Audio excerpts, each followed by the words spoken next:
Welcome to the 2016 Ohio High School Mock Trial State Championship.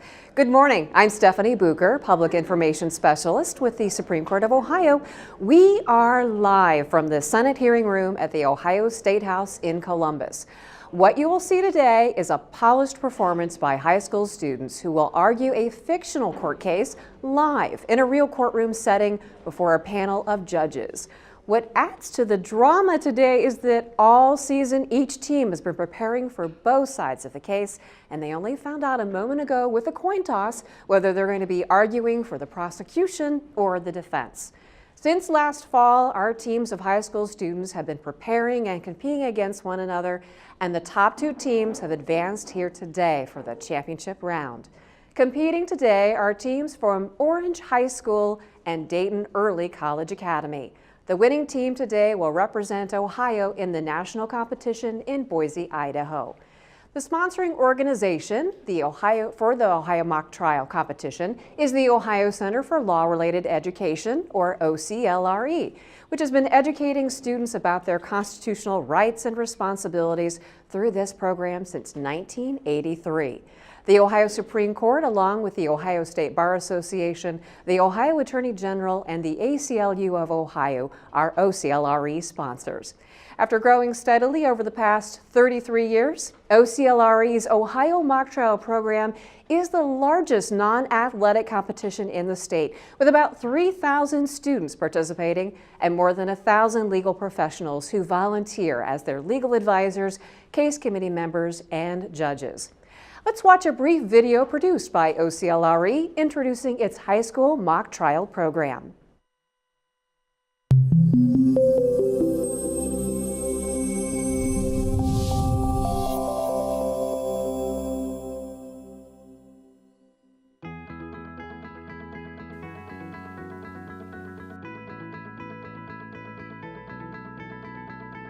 Hi, I'm Lisa Eshelman. I'm the Executive Director of the Ohio Center for Law-Related Education, and today we are experiencing day one of the statewide Mock Trial Championships. It is one of several programs that we sponsor that give students a better understanding of the law and also citizenship and their participation in the democratic process.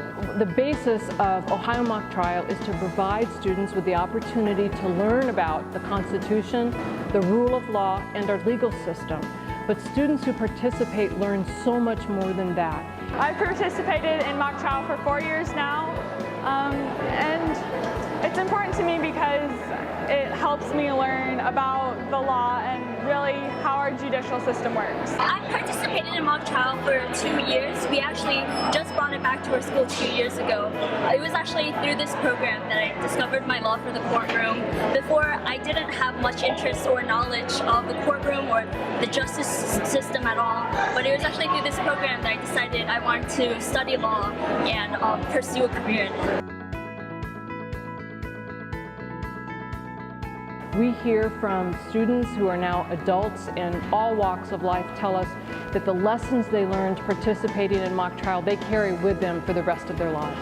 Well, I've participated in mock trial for 3 years. I was actually on the original team, which we started 3 years ago, and I love doing it because it really helps me think about analysis of case analysis, and it makes me think about arguments from a completely different perspective after I've done this for 3 years. OCLRE just runs a great program. I'm impressed every year with their skill at organizing a lot of arrangements, and they put on a great state competition. We've been fortunate to be here a number of times, and things come off really without any kind of a major problem.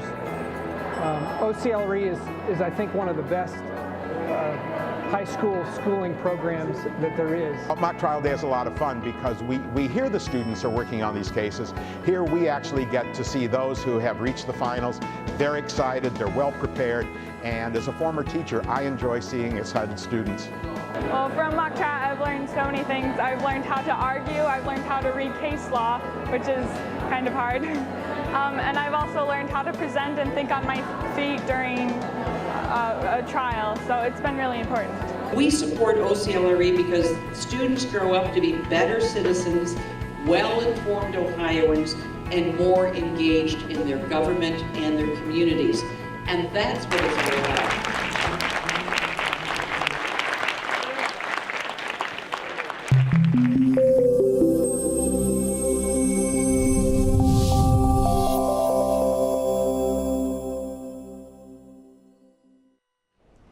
You're watching the Ohio Channel's coverage of the OCLRE High School mock trial. I'm Stephanie Bucher.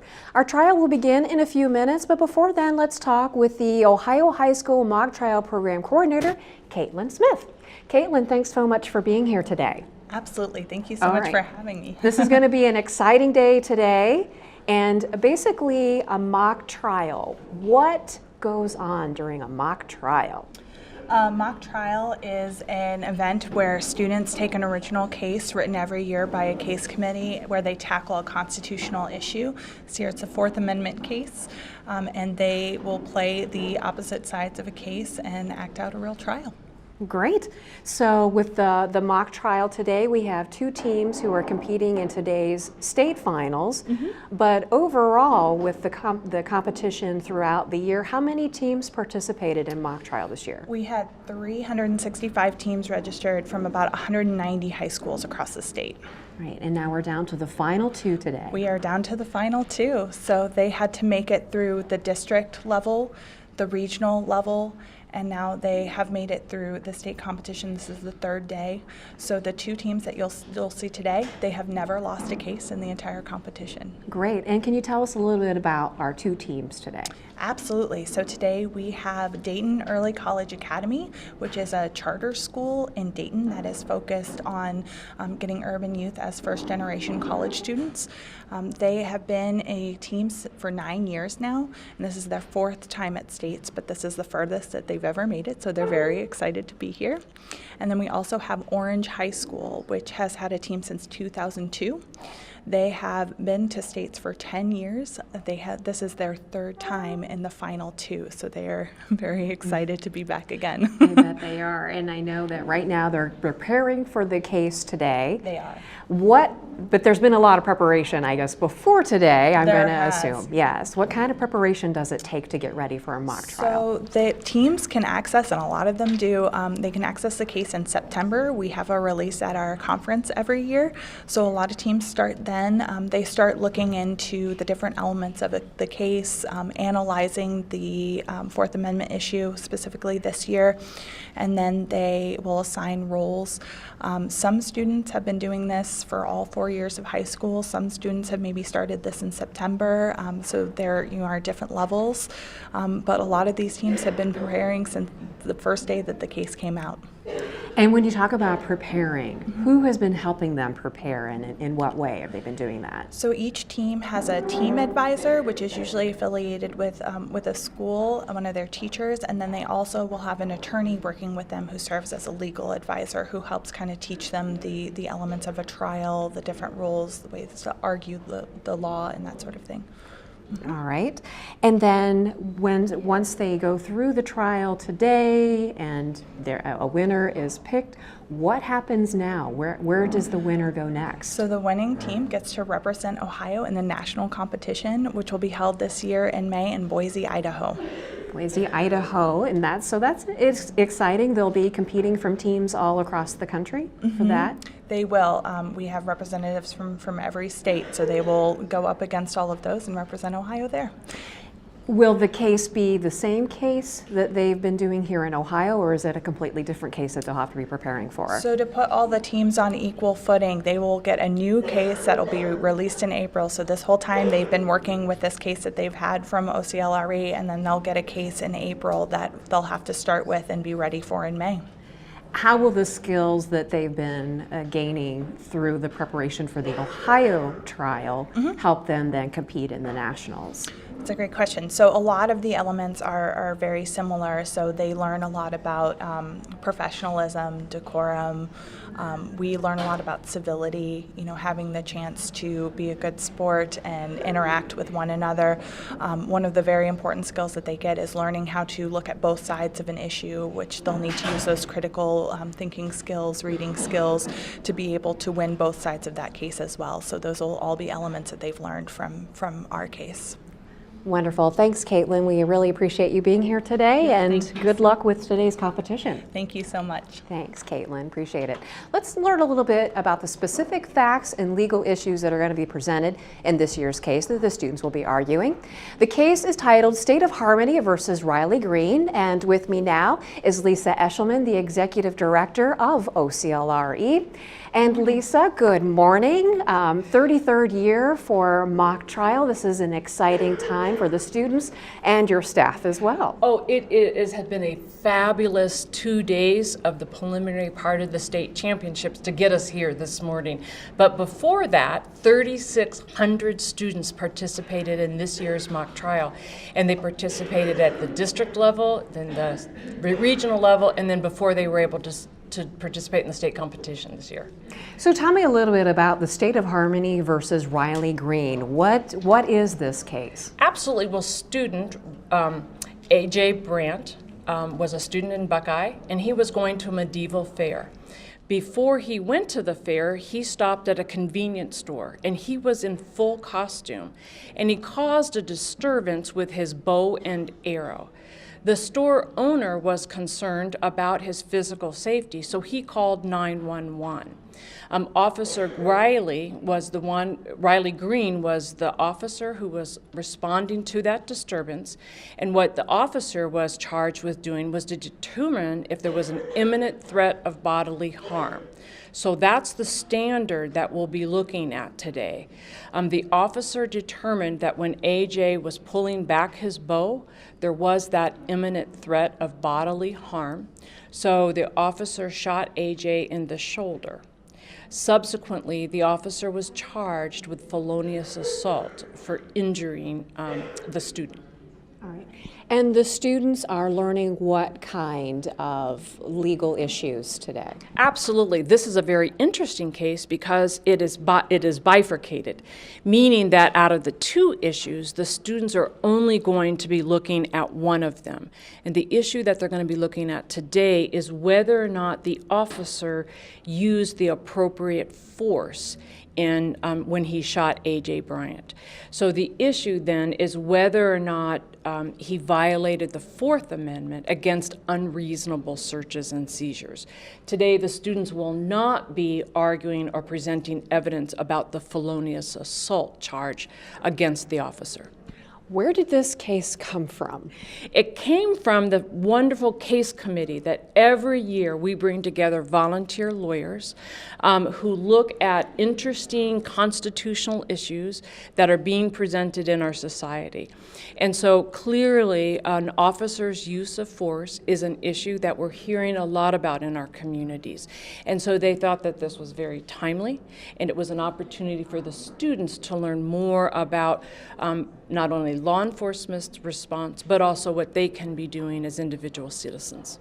And the students have been preparing their case, and they are role-playing, I guess we could call that, role-playing for each of every witness, every prosecution attorney, defense witnesses, and the defense attorneys as well? That's absolutely right. We hear year in and year out from our judges that when these students conduct their trial, they are as good, if not better, than lawyers they see in their courtrooms every day. And that's just a reflection of the hundreds of hours that the students have put into preparing for this competition. Mm-hmm. All right. And what's your favorite part of mock trial? Can I say the end? No. You know, what I love is getting to this point where you have students who have worked so hard. You know, they get this case in September, and you actually get to see it unfold. I've not seen the case from beginning to end, so I'm very, very excited about sitting here and watching the students perform. Wonderful. And we'll be talking to you a little bit later when we go over a little bit about what happened during our trial, and we'll also be talking to you about the different judges, too. That's just absolutely wonderful. Wonderful. Thank you very much. Thanks, Lisa. I appreciate it. And Ryan Susky is the Director of Professional Development and Programs at OCLRE. And Ryan joins us now to provide us a little bit of background about OCLRE programming. But first, the mission of OCLRE. Ryan, can you explain a little bit about what you folks do in overall? Sure, I'm happy to do so. So the Ohio Center for Law-Related Education is the statewide civic organization for Ohio. We provide programming for teachers and students in grades 4 through 12, and we look at a lot of different aspects of the legal system, our government, what it means to be an active and engaged citizen in today's society. And mock trial is not your only program. That is correct. What other programs do you have? Mock trial is hands down our largest and oldest program, having started in 1983. However, we do have other programs for students. We have a middle school mock trial program where the students actually take on the role of literary characters to discuss issues that arise in the books. We have programs for students to consider aspects of our government system and the U.S. Constitution. We call it the We the People program, again for middle school and high school students. We have a moot court program where students will take on the role of Supreme Court attorneys arguing a constitutional issue. And we also have a program called Youth for Justice and Project Citizen, and that asks students to tackle issues and problems they see in their society and their community and how they like to resolve those problems. Really taking that extra step to ask about active citizenship and how you can be a force for change in your community. Mm-hmm. So a lot of problem solving, Absolutely. as well as trying to find out exactly what our law states about these different things. Yes. And your background as being a teacher in your past life, as well as having a law degree, what are the challenges when it comes to teaching students about our legal system? Sure, that's a fantastic question. I think that a lot of teachers sometimes, they might be afraid to tackle the tough legal questions in the classroom, or I think that we don't always get a ton of preparation on how to do that. But the important thing for students is that understanding the rule of law is about not just what the law itself says, but the context, the history, the background and application. So the challenge really is to help students see that laws are a product of their own time. And court cases come out of the history and context in which they arise. And so when students are considering, how our law exists, how it changes, they have to know that this is all part of a larger system, and it really does, it plays a huge role in how our society develops over time. So taking that abstract idea of law and then bringing it down to understandable information and scenarios that they can I guess, relate to. Absolutely, right. It's that application piece at the end, showing them how that law translates into a real world scenario. Right. And whether they become an attorney or not when they get out of high school and college, what other skills are they able to build on for whatever career they may take on? So preparing for this program, and really I would say, all of our programs, it encourages students to, build critical thinking skills, allocution. They're really working at, being able to engage in processes and engage with other adults in a civil setting. So the skills they pick up today, whether they go on to be in the courtroom or not, they really do translate into so many areas of life. And we're so fortunate to have now many years of alumni who contact us, and we hear from their coaches that the skills they're picking up and the things they learned doing the program have really served them well in college and their careers beyond. So it really does translate across many different careers, pathways. And how does the Ohio Center for Law-Related Education programs then fit into the state education standards that the schools have to abide by? So because education truly is our goal first and foremost, we spend a lot of time working with educators. We have educators on staff, and we look at the state standards and try to figure out how we can support the amazing work that teachers are already doing in the classroom. So every year we look over the state standards, and we consider how our cases fit into the state standards. We look at the skills that students are developing, the questions that we ask students to tackle, and we try to make changes as we need to when we hear from our educators in the classroom, of, hey, this is a great fit, or, we could use some adjustment here. So we are very adaptive in that sense, and we think it's really important that teachers are able to use our programs in the classroom and outside the classroom. Right. And so this is your second mock trial here as staff of OCLRE. What's your favorite part of the trial? I think you're probably going to get the same answer from a lot of us today, but it really is moments like this. As staff, we spend so much time preparing for this day. From meeting with the case committee back in May to start writing the case and working through the process, receiving questions from teachers and going out and doing trainings. It all really comes together for us here when we get to see the students. My favorite moment of today has been I opened the door to the courtroom for the kids to wish them good luck, and their eyes just lit up to be in this amazing space. We're so lucky to be here, and the students were really absolutely thrilled about this opportunity. And let's also mention again the different sponsors of the OCLRE programming. We're very fortunate to have the support of the Supreme Court of Ohio, the Office of the Ohio Attorney General, the Ohio State Bar Association, the ACLU of Ohio Foundation, and we also receive generous support from the Ohio State Bar Foundation. Without these sponsors, we truly couldn't make these programs work, so we're very fortunate to have their support. Thank you for your insight today about the different programming for the Ohio Center for Law-Related Education, Ryan. Appreciate it. Thank you. Thanks. Well, now that we've explored details of the competition and the case, it's time to learn about our competing teams a little bit more. Our first team today is Team Polaris from Orange High School. They are out of Pepper Pike, Ohio. Orange High School placed second at the 2013 and 2014 Mock Trial State Championships.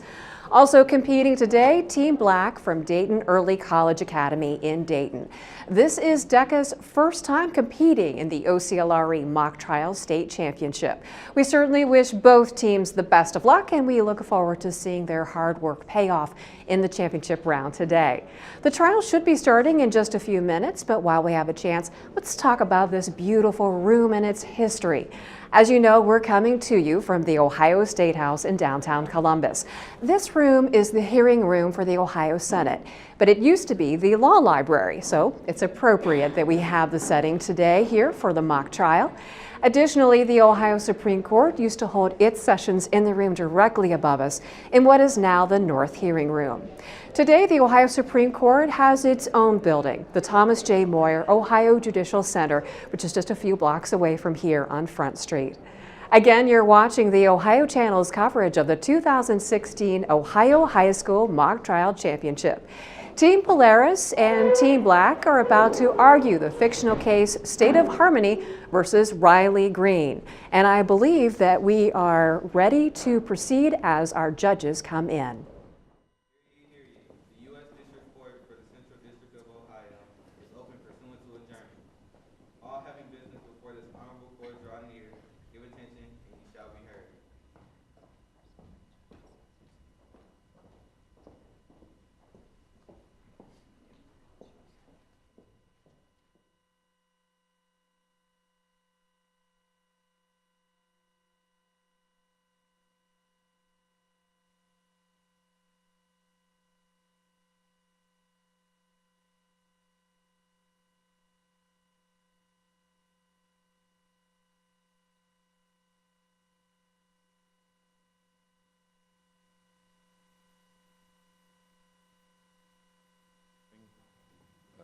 My name's Jerry McBride. I'm a judge of the Court of Common Pleas in Claremont County and a member of the Competition Committee, and I will be presiding judge in this trial.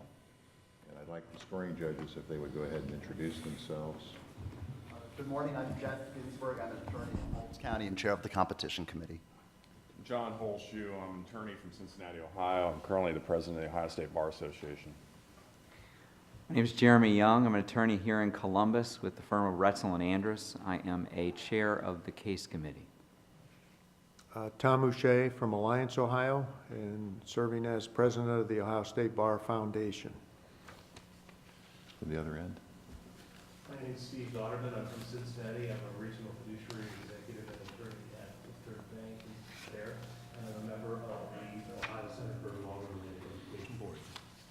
Good morning. My name is Kara Keating. I'm an assistant prosecutor here in Franklin County, and I'm on the case committee for OCLRE. Good morning. My name is Mike Binger. I'm the administrative director at the Ohio Supreme Court. Good morning. I'm Justice William O'Neill of the Ohio Supreme Court. This is the portion of the bifurcated trial that we will be hearing today, and are both sides ready to proceed? Yes, sir. ask the bailiff, all the prospective witnesses.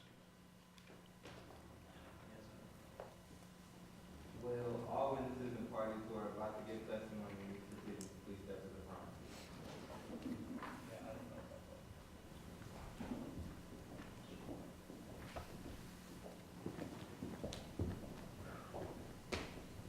Please raise your right hand.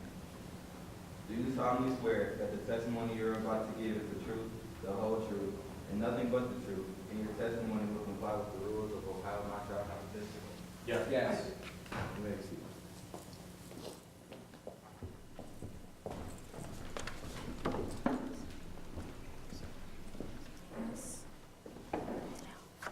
Mr. Nelson, you may then make your opening statement. Yes, Your Honor.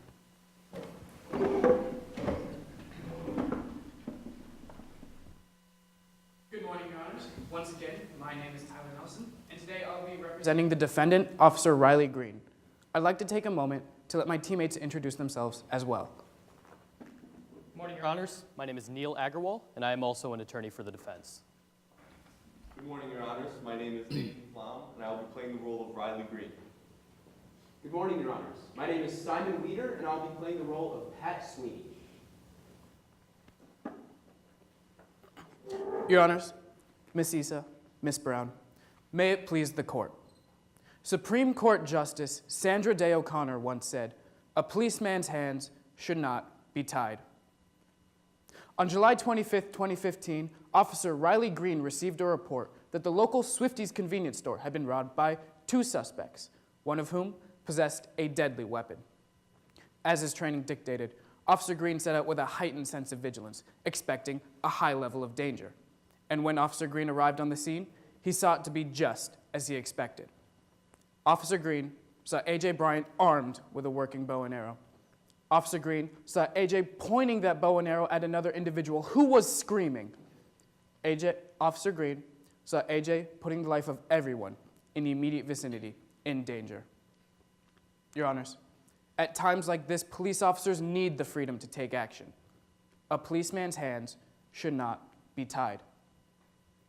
Again, in accordance with his training, Officer Green dismounted his vehicle and gave several clear verbal commands to drop the weapon.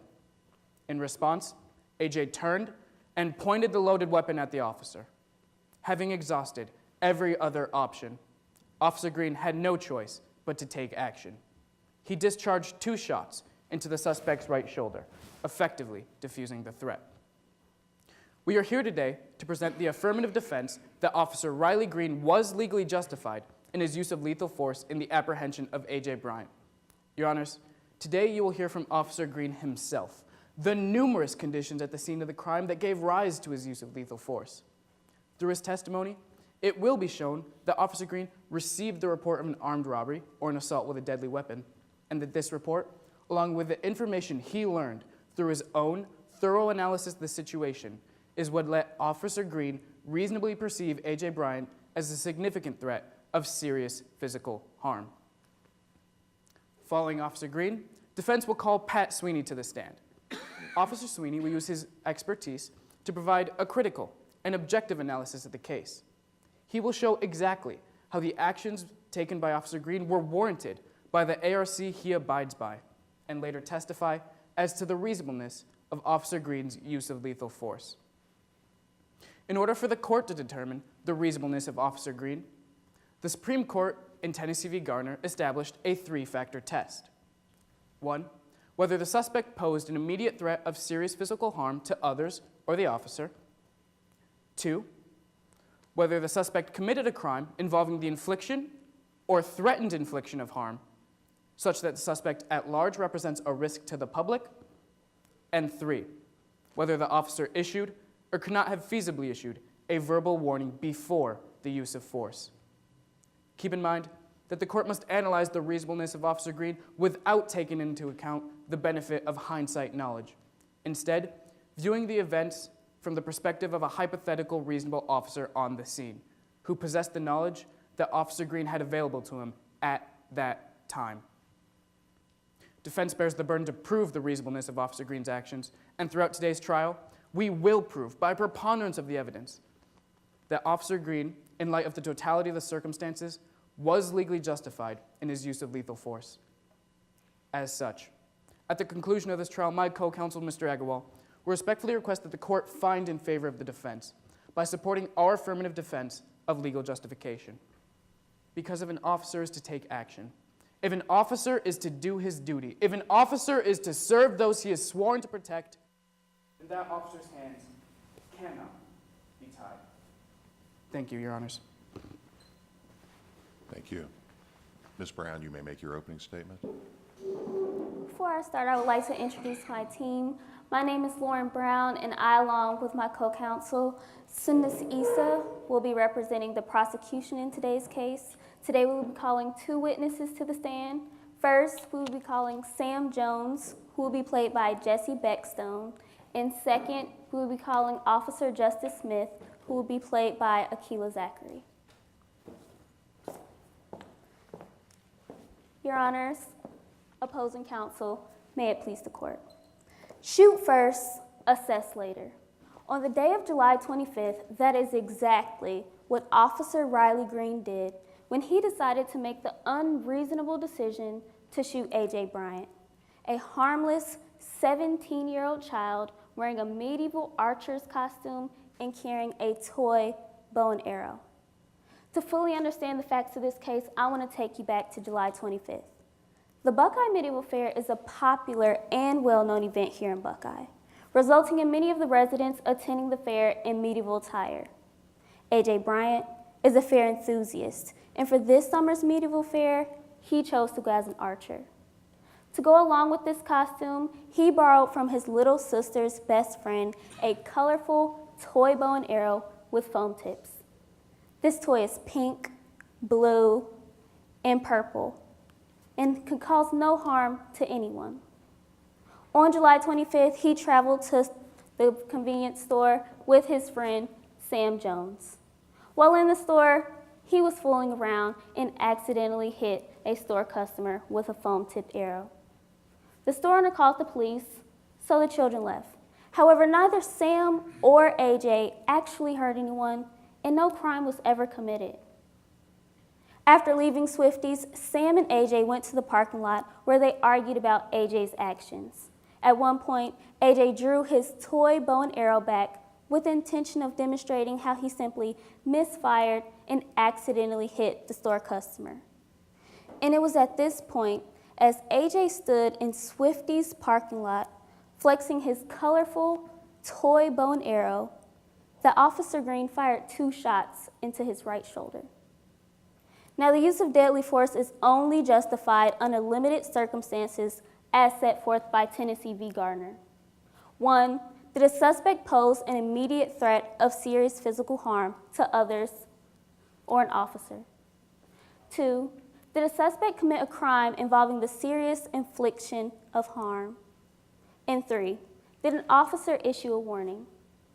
When also determining if the use of deadly force was reasonable, the totality of the circumstances should be considered. Today, the defense has the burden to prove that Officer Riley Green was justified in his use of deadly force against A.J. Bryant. The defense will fail to meet that burden. Today, you hear testimony from 2 prosecution witnesses. First, Sam Jones will testify that A.J. was no threat to the public or an officer. She will testify that she did not hear nor see any sort of warning before A.J. was shot. Second, you will hear from Officer Justice Smith, a former police officer and instructor in use of force. She was there that day and will testify that Officer Green's use of deadly force was unreasonable. He simply shot first and assessed later. Today, Your Honors, you will hear of an officer who shot a 17-year-old child before properly assessing a harmless situation. And at the end of today's trial, my co-counsel, Sundus Issa, will respectfully request that you find Officer Green liable in the violation of A.J. Bryant's constitutional rights. Thank you. Thank you. Mr. Nelson and Mr. Agarwal, you may call your first witness. Yes, Your Honor. At this time, we would like to call Officer Riley Green to the stand.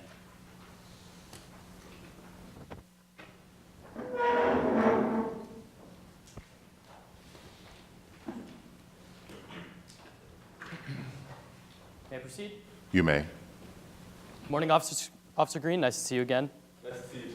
Would you please state your name and occupation for the court? My name is Riley Green. I've been a patrol officer for about 8 years now, and I'm currently employed by the City of Buckeye Police Department. Have you always been an officer in Buckeye? No, I actually moved here 8 months ago with my wife and 2 daughters, and I really just want to keep Buckeye a safe place for my 2 little girls. How would you go about keeping it a safe place? With my knowledge of police procedure, I know how to keep Buckeye a safe place. When an officer encounters a tense situation, they need to defuse it as quickly as possible. Why is that, Officer Green? Well, officers are often placed in situations where they need to make split-second decisions, and delaying action can lead to unnecessary injury. Now, let's move on to the day of the incident. Could you tell me how that day started off for you? Yes, the beginning of my patrol was fairly normal. I had a domestic assault I had to take care of, a few noise complaints. But then a few hours in, I got a call about an armed robbery with an individual wielding a bow and arrow. Now, Your Honors, at this time I would like to introduce Exhibit A, the police incident report. Please note I am showing opposing counsel a clean and unmarked copy. May I approach the witness? You may. Thank you. So, Officer Green, can you identify this document? Yes, this is the Buckeye City Police Department incident detail log for the event in question. Could you please read all the events underneath the time 1820? Yes. Male caller reports robbery. 2 male suspects. Male caller reports suspect is armed, and all call dispatched.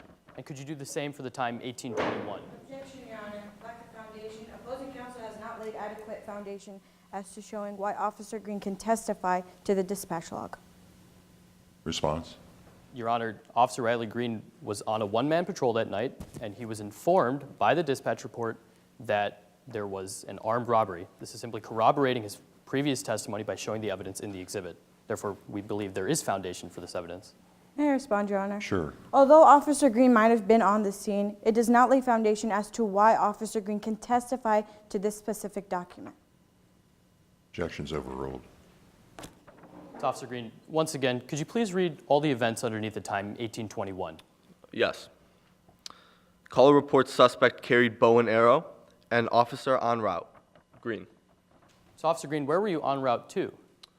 The local Swifties, and I arrived there about 2 minutes after dispatch called. Had you been to that Swifties before? Yes, I've been there so many times I've honestly lost track. Why is that? Unfortunately, there's a lot of crime in that area. So, Officer Green, what happened when you got there this time? Well, I had driven in on my police motorcycle, so I flashed my police lights and blared my police sirens. The first thing I saw when I got there were 2 individuals in a heated argument. One of them was wielding the bow and arrow that dispatch had warned about, and the other one was unarmed. The scene matched what dispatch had reported. Was there anyone nearby? Yes, there were bystanders everywhere, looking completely confused. What were the 2 individuals doing? Well, the one with the weapon was aiming it at the unarmed suspect, and the unarmed suspect was screaming. So, Officer Green, what did you do in response to this? Well, I positioned myself about 30 feet away and gave several clear warnings to put the weapon down. And what did the suspect do in response to your warnings? In response to my warnings, the suspect turned and pointed the weapon at me. So, Officer Green, with the weapon now pointed at you, what did you do? I discharged 2 shots to stop the threat to both myself and the bystanders in our immediate area. Now, Your Honors, at this time, I would like to introduce Exhibit C, the Buckeye Action Response Continuum. Please note I am showing opposing counsel a clean and unmarked copy.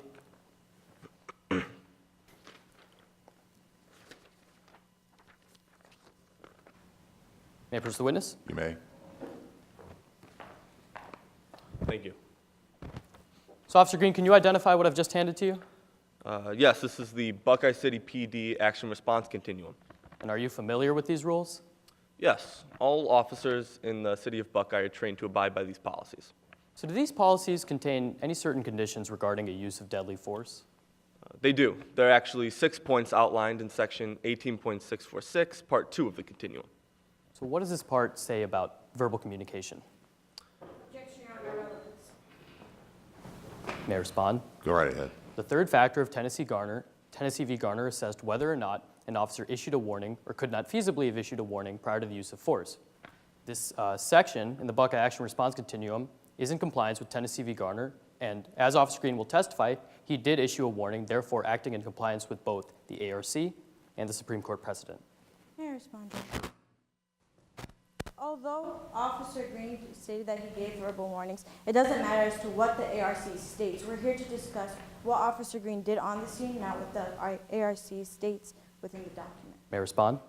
Go ahead. We are to examine the actions of Officer Green from the perspective of a reasonable officer, and a reasonable officer would follow the policies set in the Buckeye Action Response Continuum. Objection is overruled. So, Officer Green, once again, what does this part state about verbal communication? Well, point F states that preceding any use of deadly force, an officer should issue verbal commands. Officer Green, did you issue a verbal command to A.J. Bryant? Yes, multiple times, to put the weapon down. And Officer Green, what does this part state about other options to take when deadly force seems possible? Well, point E states that when deadly force seems possible, an officer should call for backup assistance. Officer Green, did you call for backup assistance? Yes, as it states on the dispatch log, I called for backup assistance at 1823. However, I had no idea when that backup assistance would be arriving. And Officer Green, what does this section state about when to use deadly force? Point A states that an officer shall use deadly force to protect oneself or another from danger of imminent death or serious bodily harm. So, Officer Green, what led you to use deadly force on A.J. Bryant? Well, not only was A.J. Bryant pointing a loaded weapon at someone that was standing near him, but he refused to put that weapon down when I gave my... Speculation. I'm objecting on the part where Officer Green stated refuse. That is going towards AJ's mindset and applying that AJ heard the verbal warnings and refused to put the weapon down. May I respond? Yes. Officer Green may give his rationally based perception pursuant to Rule 701. Upon giving his verbal warning, AJ did not comply or respond. Therefore, this is simply a rationally based perception as to what Officer Green saw at the time. Let me hear your question again.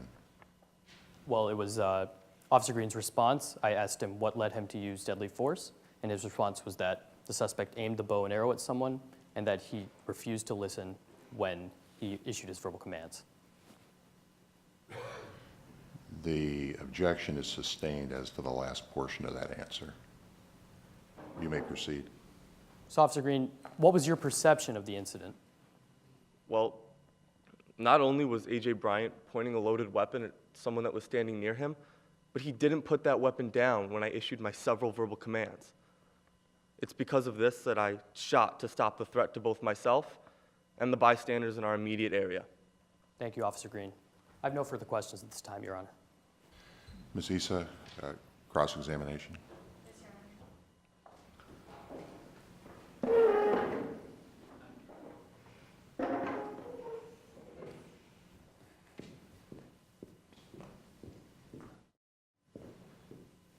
May I proceed? You may. Now, Officer Green, you arrived in Buckeye approximately 8 months ago, correct? Yes, And a couple weeks before the medieval fair, you were on vacation with your family. I was. And the day you arrived back from the vacation, you arrived to work late. Yes, but luckily I got out onto my patrol on time. So you didn't read the announcements on the board. Well, no, I didn't have to. You didn't have to read the announcements on the board? No. It's not protocol?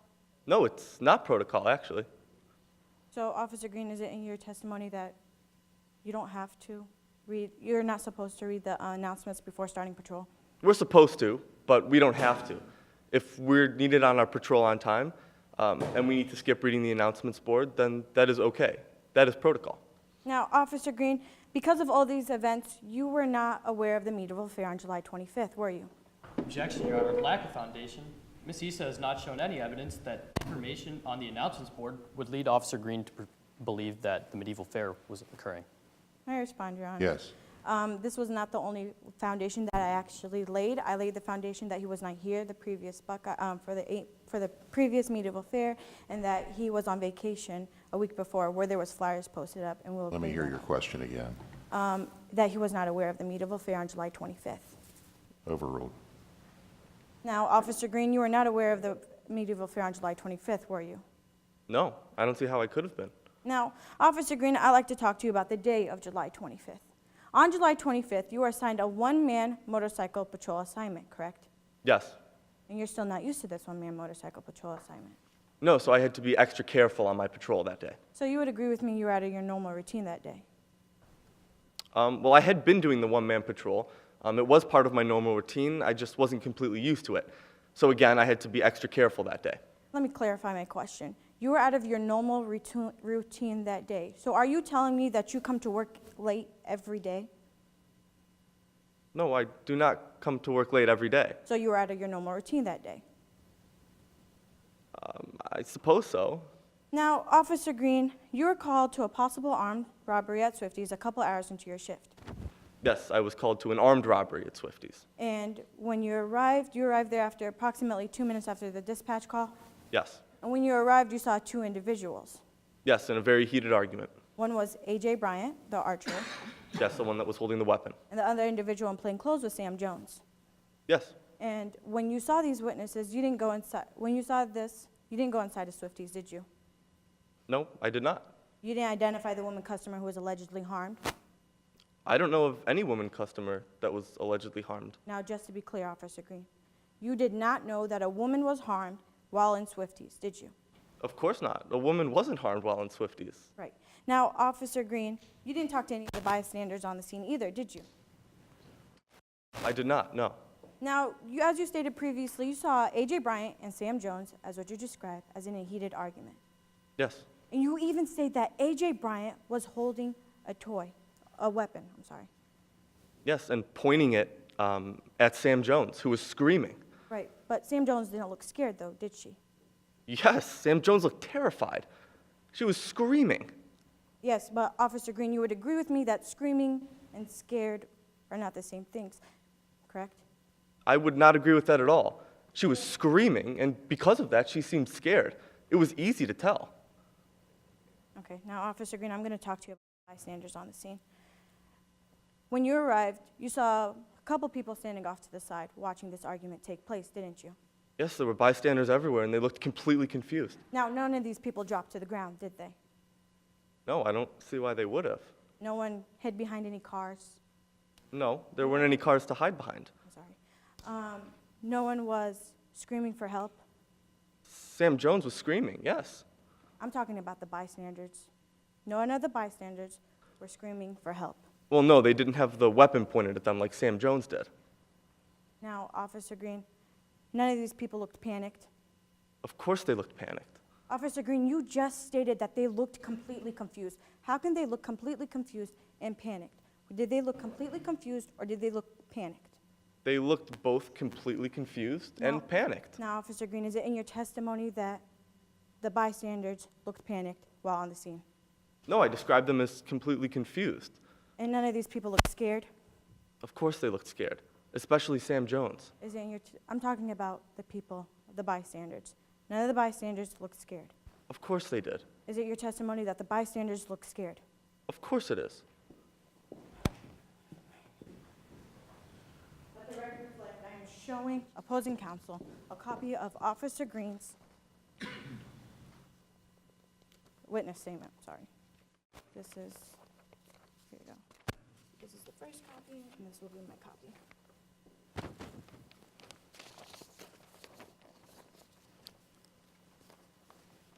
Let the record, may I approach the witness, Your Honor? You may. Let the record reflect I am handing the witness what has previously been stipulated, what has previously been certified as Officer Green's witness statement. Officer Green, you do recognize this document? Of course. And you did swear to tell the truth? Of course. And nothing but the truth? Of course. This is your witness statement? Yes. And this is a fair and accurate copy of your witness statement?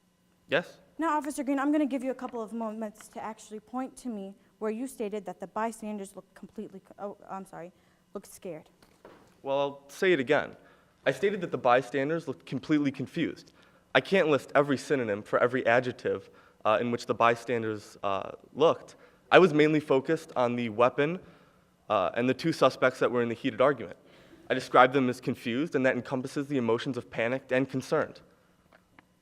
Okay, so it doesn't encompass the synonym for scared, though, did it?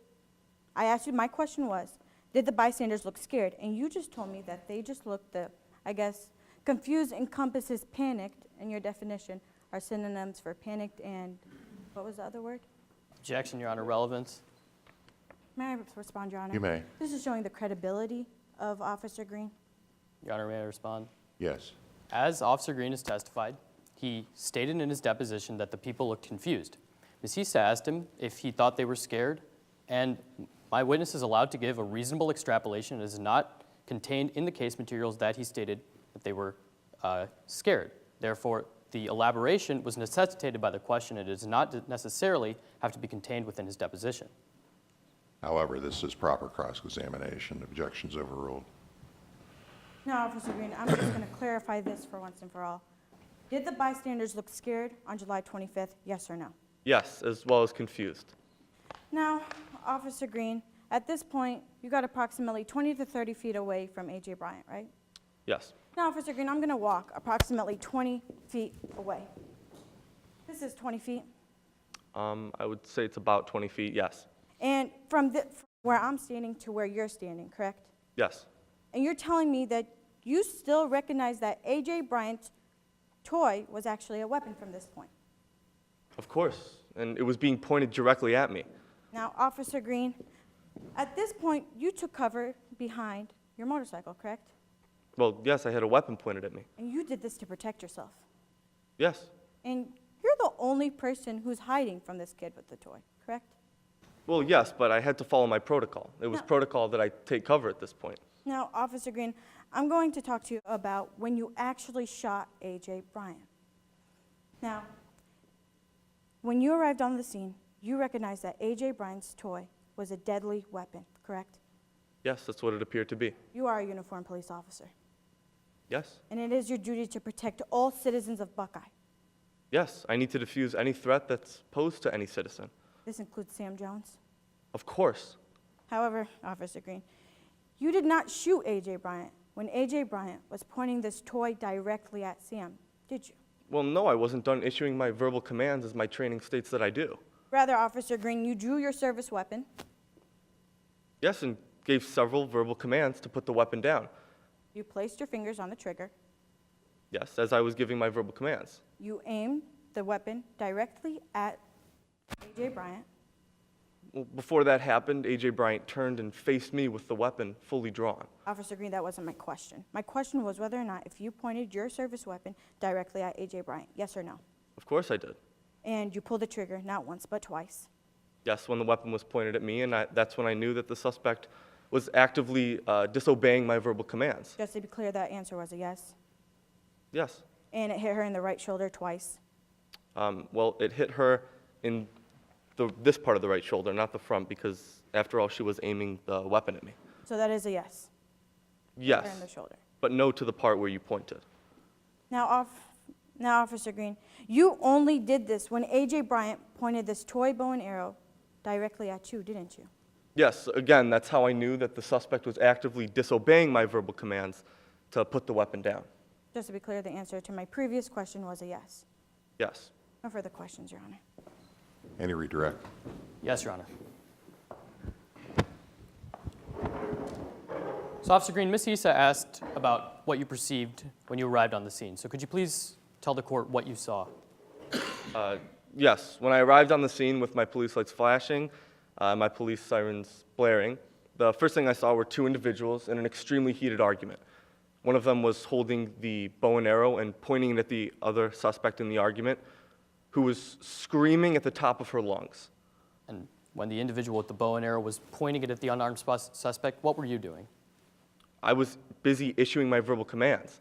My training states that I must issue verbal commands before using deadly force, and I needed to satisfy this prong before I actually used deadly force. When the suspect turned to face me, that's how I knew that the suspect was hearing my verbal commands and was actively disobeying them. Speculation. You cannot testify as to whether or not if A.J. Bryant knew that he heard the word verbal warnings or not. Response. As I stated before, this is simply a rationally based perception of what Officer Green perceived AJ to be doing, which was ignoring his verbal commands. It is a legitimate lay opinion. Objection will be overruled. So Officer Green, I'll ask you again. When the weapon was pointed at Sam Jones, what were you doing? I was busy issuing my verbal commands, as my training states that I do. It's when AJ turned to face me and pointed the weapon at me, that's how I knew that the suspect was hearing my verbal commands and actively disobeying them. What did you do then, Officer Green? Well, I discharged my firearm twice to stop the threat. Thank you. I have no further questions, Your Honor. Any recross? No, Your Honor. Okay. Witness may step down. Thank you. Your Honor, may I retrieve my exhibits? You may.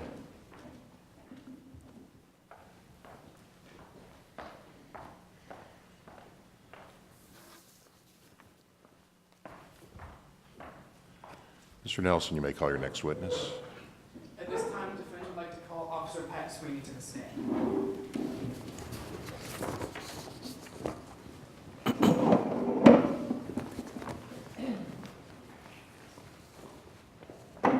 Good morning, Your Honor. Good morning, Officer Sweeney. Good morning, Mr. Nelson. Could you please state your name for the court? Sure. My name is Pat Sweeney. And what is it that you do for a living? Well, I used to work in the city of Buckeye as a police officer. I worked there for 7 years, 4 of which I served as a patrol officer, and 3 of which I served as a sergeant. But I currently work at the Harmony State Peace Officer Training Academy, and I've been working there for the past 16 years. Officer Sweeney, why did you make the transition from sergeant to training officer? Well, I was actually recruited to the training academy by both my chief of police as well as the superintendent because of my ability to avoid the use of force in numerous situations during my employment, as well as my experience in mentoring new recruits to the Buckeye City Police Department. So you mentioned you work at an academy. What is your role at this academy? Well, I actually have quite a few.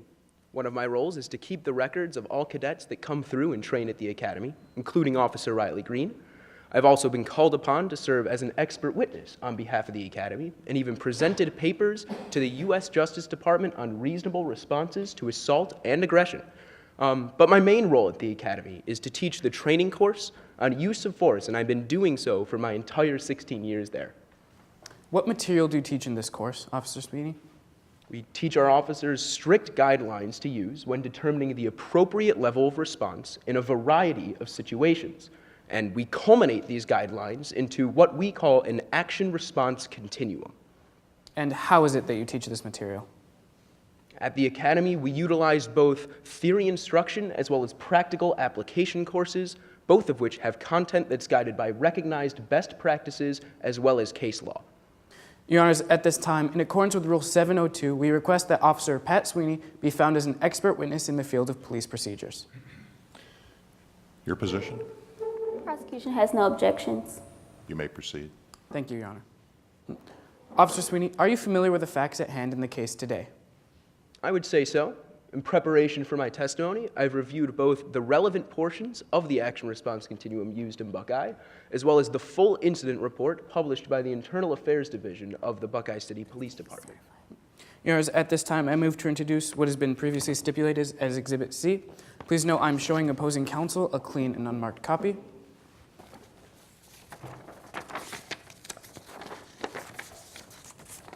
Thank you. May I approach the witness? You may. Thank you. Officer Sweeney, is this an accurate representation of what you reviewed in preparation for today's case? Yes, it appears to be so.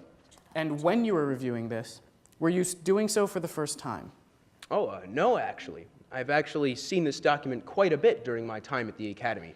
You see, many of the cadets that I train there, when they graduate, go on to work for the city of Buckeye, where this action-response continuum is used, so I'm very familiar with it. Officer Sweeney, you mentioned some relevant portions that you reviewed. I did. Could you please state what the relevant portions of the RC are as they apply to today's case? Of course. I would say that the relevant portions from this document include, on the first page, in the 4th row, the authorized response for when an officer faces an imminent threat of serious physical harm, and then on the 2nd page, the box entitled Special Circumstances, which contain a number of factors to consider when assessing the reasonableness of an officer's use of force. So what are these special circumstances? Well, there are a few listed here. But I would say that the most relevant ones include any specific environmental conditions about the area in question, any special knowledge obtained by the officer from dispatch or other sources, the distance between the officer and the subject with the deadly weapon, whether or not the officer had any cover, and then also additional courses of action the officer could have taken other than the use of deadly force. So Officer Sweeney, while you were preparing your opinion on today's case, did you review any factors beyond those in the ARC? Yes, I reviewed the relevant case law for this case, and in accordance with that, I've made my opinion from the perspective of a reasonable officer on the scene without the benefit of hindsight, and I've kept in mind the split-second decision-making nature of a police officer's job. So, Officer Sweeney, I'd like to begin your analysis by talking about the environmental conditions. Could you please give a background as to the environment of Swifty's convenience store? Sure. Well, the Swifty's convenience store was actually a location to which Officer Green had been dispatched to on multiple occasions before this one, and on those occasions, he's had to deal with often serious and deadly crimes. Environmentally, therefore, for a reasonable officer in the same position as Officer Green and with the same information as him, this area can be classified as a high-crime area. And how would this classification affect the reasonable officer you talked about? Well, reasonable officers are likely to enter high-crime areas with heightened vigilance and are also likely to believe that any threat they encounter is indeed real. So, Officer Sweeney, beyond the environmental conditions, is there any other specialized knowledge an officer dispatched to this location could utilize? Oh, of course. Any information given to an officer from dispatch is crucial in their assessment of a scene. Your Honor, at this time, I move to introduce what has been previously stipulated as Exhibit D. Please note I'm showing opposing counsel a clean and unmarked copy. Thank you. May I approach the witness? You may. Thank you.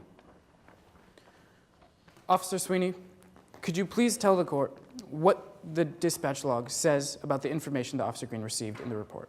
Sure. According to the report, it states that Officer Green responded to a dispatch all call for a possible armed robbery or assault with a deadly weapon at Swifty's convenience store in the Valley Heights neighborhood. It also states, according to the officer and dispatch, the caller identified the suspect as, quote, carrying a bow and arrow and, quote, being in disguise. So how would this information affect an officer who has been dispatched? Well, when an officer receives a report from dispatch that there's a potential armed robbery, a reasonable officer would have a reasonable expectation of harm upon arrival to the scene because an armed robbery or assault with a deadly weapon constitutes a crime involving the infliction or threatened infliction of serious physical harm. Officer Sweeney, based on the information in that log, what is your understanding of what was occurring at Swifty's when Officer Green arrived? Well, my understanding, according to this log, is that when Officer Green arrived, he saw a scene unfolding which was consistent with the report given to him in dispatch. When Officer Green arrived, according to the log, he saw the two suspects and identified one as the one wielding the weapon and witnessed the one with the alleged weapon pointing it at the other individual and witnessed those two suspects in the midst of a heated argument. So, Officer Sweeney, was this consistent with the report that Officer Green received from dispatch? Yes. And how would this consistency affect a reasonable officer? Well, according to the policies set forth in the action-response continuum, the presence of an armed suspect upon arrival and a scene that appears to be consistent with what is reported from dispatch indicates to an officer that the use of deadly force may in fact be required to deal with the situation. So after Officer Green analyzed the situation and saw it was consistent with the report, how far away did he position himself from the suspect? According to the log, approximately 30 feet. And what can you tell the court about this distance of 30 feet? This is about as close as I would recommend a reasonable officer in this type of situation approach, because at this distance, a bow and arrow can be seen as a serious physical threat, and it's unwise to approach a suspect wielding a deadly weapon closer than would be necessary. Also important to note is that this distance may make it difficult for a reasonable officer to determine any specific characteristics of the weapon in question that may indicate it's actually a toy. So, Officer Sweeney, is it your understanding that at this point Officer Green had cover? Yes. At this point, Officer Green also took cover behind the motorcycle on which he arrived. And would the coverage of a motorcycle mitigate the threat posed by a perceived bow and arrow? Well, considering the relatively poor coverage provided by a police motorcycle, and especially within the otherwise open area of the Swifties parking lot, I'd say that in no way this cover would mitigate the threat of a bow and arrow at this distance, given the circumstances. So was it at this point that Officer Green issued deadly force?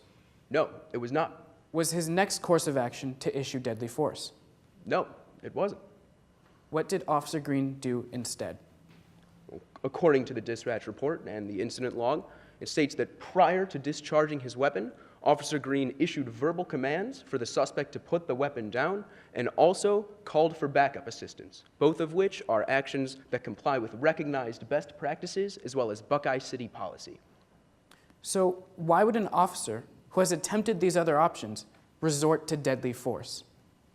Simply because the options they attempted were ineffective or the actions of the suspect had escalated. In this case, though Officer Green called for backup, he had no way of knowing when that backup would arrive, making it reasonable for him to deal with the situation and apprehend the threat on his own. And then, regarding his verbal commands, rather than comply and drop the weapon, the suspect turned to face Officer Green with the weapon pulled at full draw. So at this point in time, would a reasonable officer be justified in issuing deadly force? Well, it's situations exactly like this one where an officer's hands can't be tied, and they need to be able to take action to apprehend any threat posed to surrounding citizens. So was it at this time that Officer Green issued deadly force? Yes, it was. And is it your expert opinion that was he justified in doing so? I can say with a reasonable degree of professional certainty that Officer Green was justified in his use of deadly force. And what led you to this conclusion? Simply the facts that I just analyzed for the court. It seems apparent to me that the information a reasonable officer would have had in Officer Green's position, including the classification of the environment as a high crime area, as well as the report from dispatch that an armed robbery was occurring, made it reasonable for Officer Green to assume that the threat he was encountering was real. And then when he arrived and saw a scene unfolding consistent with the report from dispatch that indicated to Officer Green that the use of force may be required, and those suspicions were confirmed when, after issuing verbal commands, the suspect didn't comply, but rather responded by turning to point the weapon at Officer Green. Thank you, Officer Sweeney. No further questions at this time, Your Honors. Ms. Brown, you may cross-examine the witness.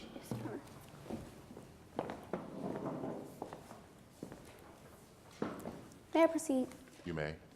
Mr. Sweeney, you weren't there the day AJ was shot by Officer Green. I'm sorry? You weren't there the day AJ was shot by Officer Green. That's correct. I was not present at the scene on the day in question. And you didn't go back to the scene where the incident took place?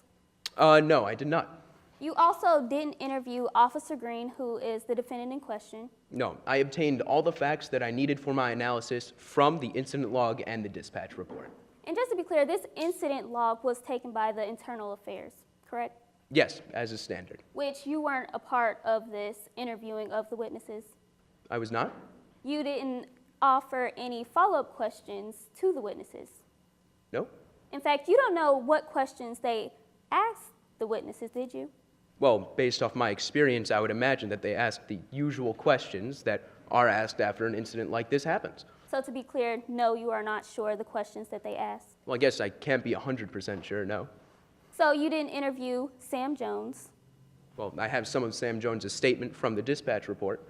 So just to be clear, that's a no? Well, I personally never interviewed, no. You didn't interview the woman that was allegedly shot inside the store? I did not. You didn't interview the store owner who actually called the police? I did not. You didn't interview any of the bystanders? That's correct. You don't know how many bystanders were on scene that day? Right, I don't know the exact number. You don't know if anyone took cover that day? Oh, I do know. I know Officer Green took cover as directed by Buckeye City policy and recognized best practices. I'll rephrase my question. You don't know if any bystanders took cover that day? I do not. You don't know if anyone was scared that day, bystanders? I do not. And you don't know if any of the bystanders shouted out in fear? I do not. Instead, as you stated, you reviewed the Internal Affairs report. I'm sorry? You reviewed the internal affairs report, Yes, which is a comprehensive factual overview of the case in question, the ARC, the relevant portions of which. and the dispatch log. Yes, that's correct. Just to be clear, none of which include a diagram of Swifties, do they? No, but during my time as an officer in Buckeye, I'd actually been there on previous occasions before, which is why I know about the area. So just to be clear, that's a no. Yes, there's no diagram, but I didn't need one. And there's no map of the parking lot? No, but again, I didn't need one. And there was no picture of this bow and arrow that's in question today? Where? I'm sorry. In these documents that you reviewed to make a basis for your opinion? No, there was not. So you don't know that this bow and arrow is pink? I do not. Objection, Your Honor, relevance. May I Response? respond? Sure. Today, Mr. Sweeney is testifying as an expert as to the officer's reasonableness in his use of deadly force. On direct examination, Mr. Sweeney stated in one of his conclusions about the bow and arrow, I'm simply making clear to the court that Mr. Sweeney has no knowledge of this bow and arrow and what it looks like. May I respond? Yes. Officer Sweeney is not testifying as a fact witness. His knowledge of the bow and arrow specifically doesn't matter. As an expert witness, he is testifying as to the reasonable perceptions of Officer Green.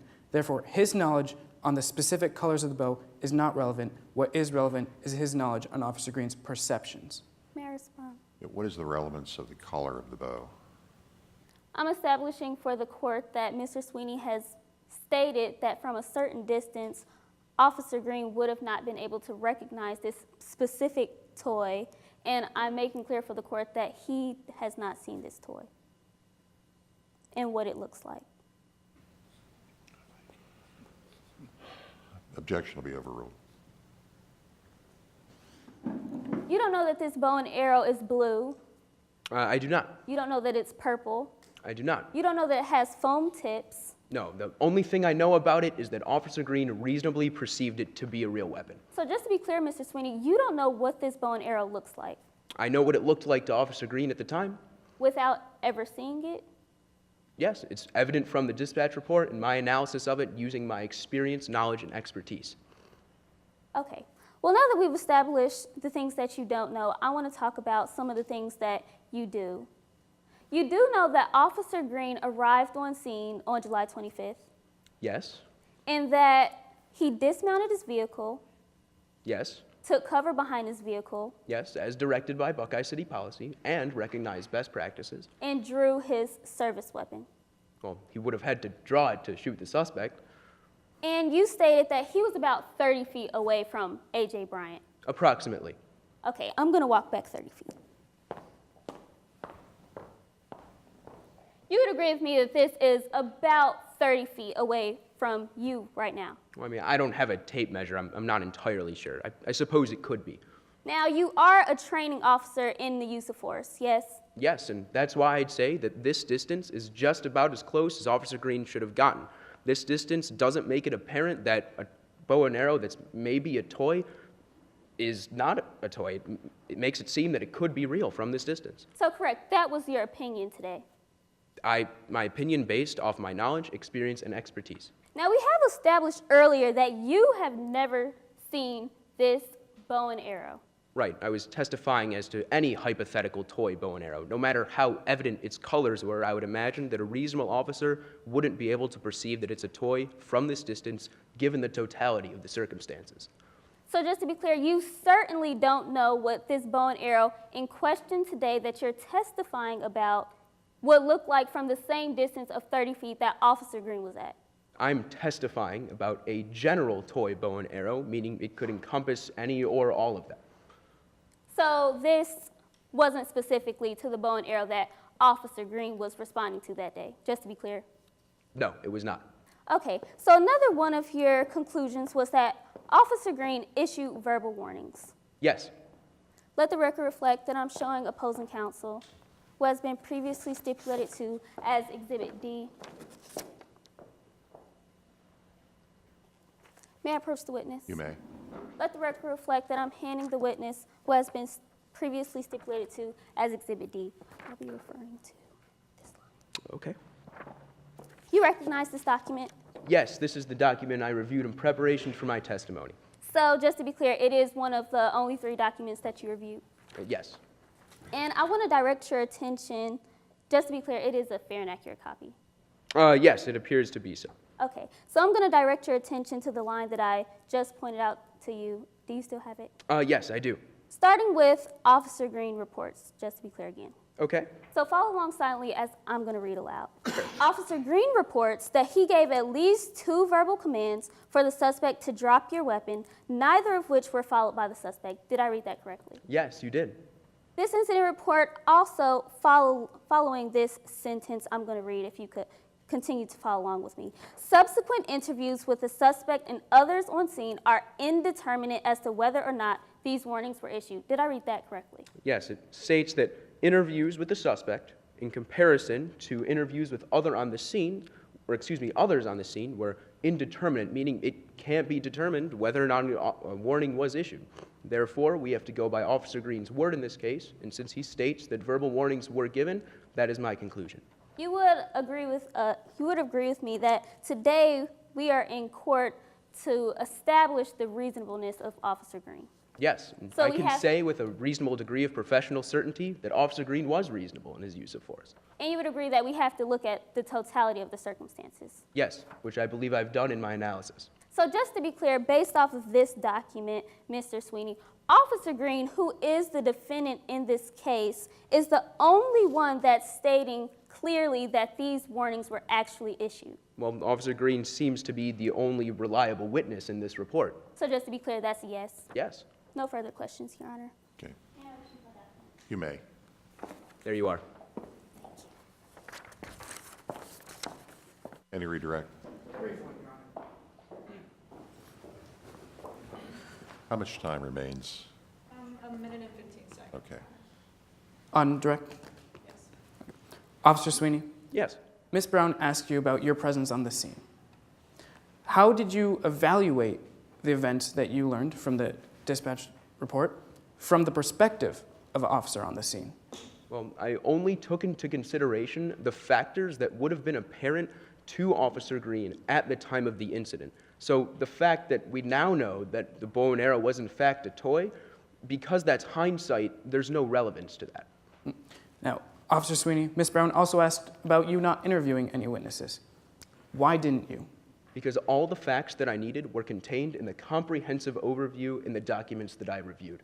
And do you believe it led you to accurately give an expert opinion on today's case? Absolutely. Thank you. No further questions, Your Honor. Any recross? Yes, Your Honor. And how much time remains for cross-examination? She has approximately a minute and 30 seconds. Okay. May I proceed? You may. Just to be clear, Mr. Sweeney, all of the facts that you received for this case are found within the 3 documents that you reviewed, correct? Yes, the documents, which I believe are a comprehensive and factual overview of the event in question. So yes, these are where you gathered your facts from. Yes. No further questions, Your Honor. Witness may step down. Thank you, Your Honors. You may. The defense has no further witnesses to call. So you're resting at this time? Yes. Ms. Brown, Ms. Issa, you may call your first witness. The prosecution will call Sam Jones to the stand at this point.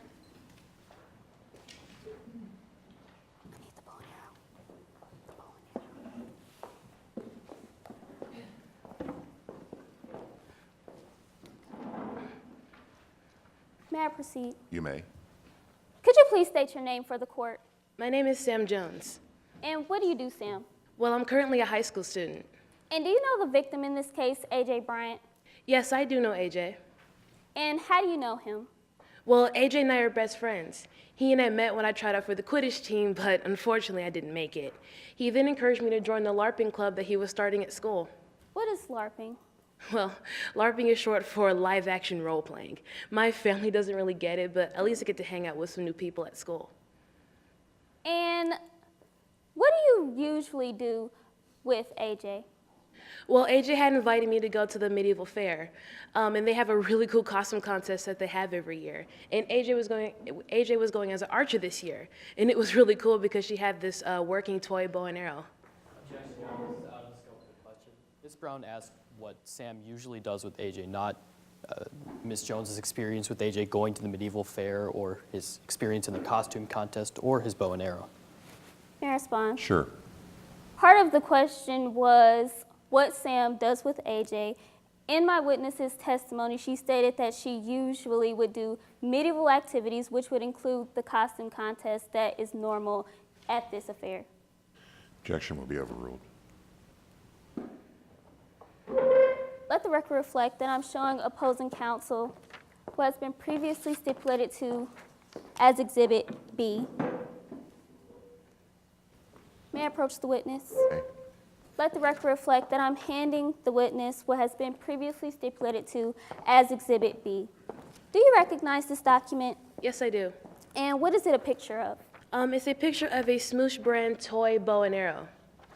So what kind of bow and arrow did AJ have the day in question? She had a Smoosh brand toy bow and arrow. Could you please describe this toy for the court? Sure. As you can see here, it's colored in purple, blue, even has a little bit of pink on it, and the arrows are carved out of foam tips, so they will bounce off anything that you shot it at. I mean, it was harmless. And you mentioned this medieval fair. Did you attend this fair? Well, AJ invited me, and we were supposed to go, but we never made it there. And why was that, Sam? Well, on our way to the fair, AJ was shot by Officer Green. Now I'm going to switch gears and talk about the incident in question. And I know it might be hard for you, but can we talk about the day that AJ was shot by Officer Green? That's fine. What day was this? It was this past summer on July 25th. And what were your plans for that day? Well, AJ had invited me to go to the fair, so he just parked at my house so we could walk over there together. And there was something wrong with AJ's costume, so we just stopped at Swifty's convenience store so he could get what he needed. And on your way to Swifty's convenience store, what was AJ doing? Well, AJ was actually playing around with some people, and he let this kid play with his bow and arrow because it was harmless. When you arrived at Swifty's, what did you do? Well, I went straight to the back to look for something to drink, but then I heard glass break and some lady scream.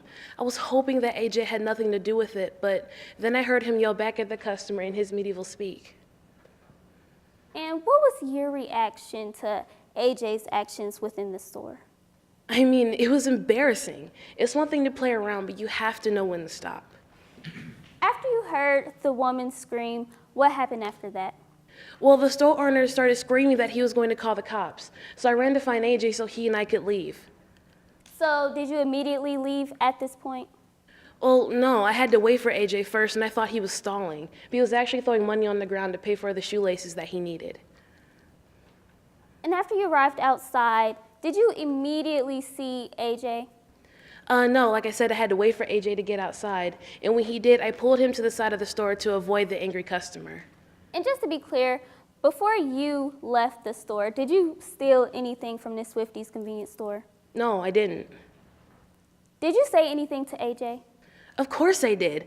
I started screaming at AJ about his behavior in the store, but then he just got this confused look on his face like he didn't know what I was talking about. He then set up an arrow on the bow to show me how he had misfired in the store. And did you hear anything at this point? Well, I heard a large popping sound and AJ hit the ground. What was this popping sound, Sam? I found out that it was my best friend being shot. And did you know who shot AJ? No, not at the time. But you do know now, correct? Yes, I do. And could you please identify them? Yes, it was Officer Riley Green. Now, before AJ was shot by Officer Green, did you hear or see any sort of law enforcement on scene? No, and I've been looking for the cops because of what the store owner had said. And did you hear or see any sort of warning before AJ was shot? No, I didn't hear anything. The only thing I heard was the large popping sound and my best friend hitting the ground. No further questions, Your Honor. Can I retrieve my document? You may. Mr. Agarwal, you may cross-examine the witness. Yes, Your Honor.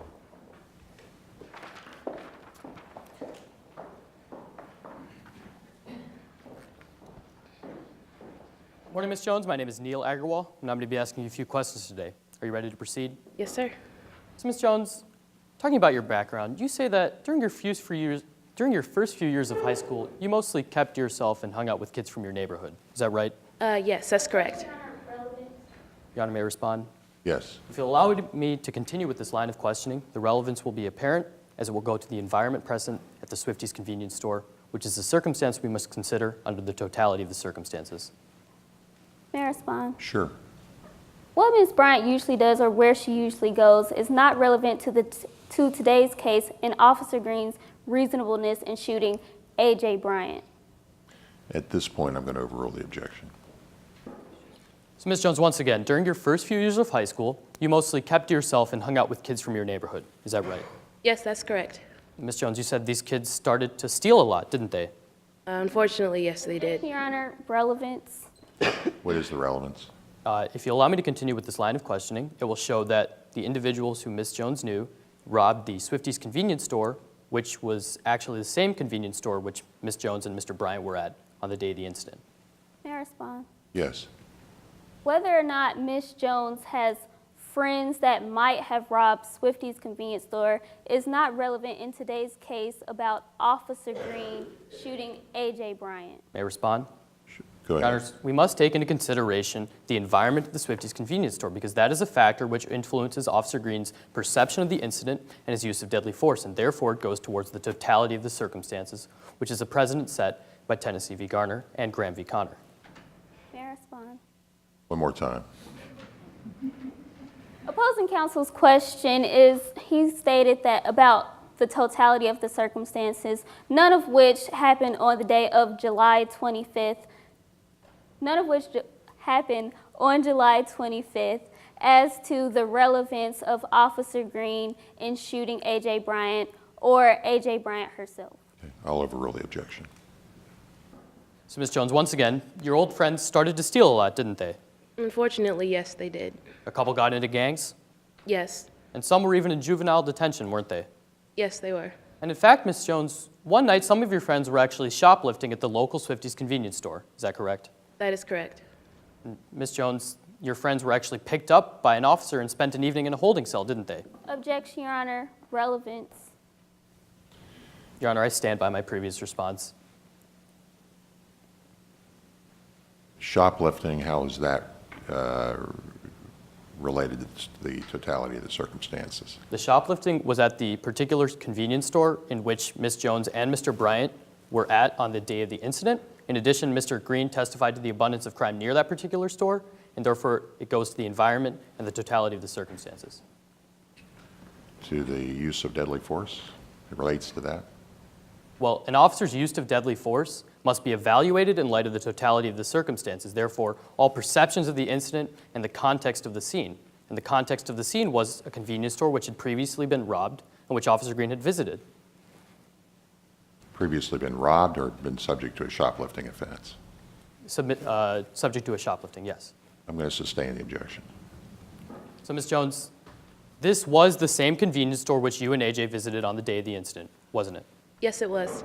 Ms. Jones, we're going to come back to that store later, but for now I want to talk about your relationship with AJ. You say that after the incident with your friends, you became pretty good friends with AJ, right? Yes, that's correct. And AJ actually invited you to go to the Buckeye Medieval Fair, didn't he? Yeah, and I was really excited. Ms. Jones, you said that AJ had a really nice costume, is that correct?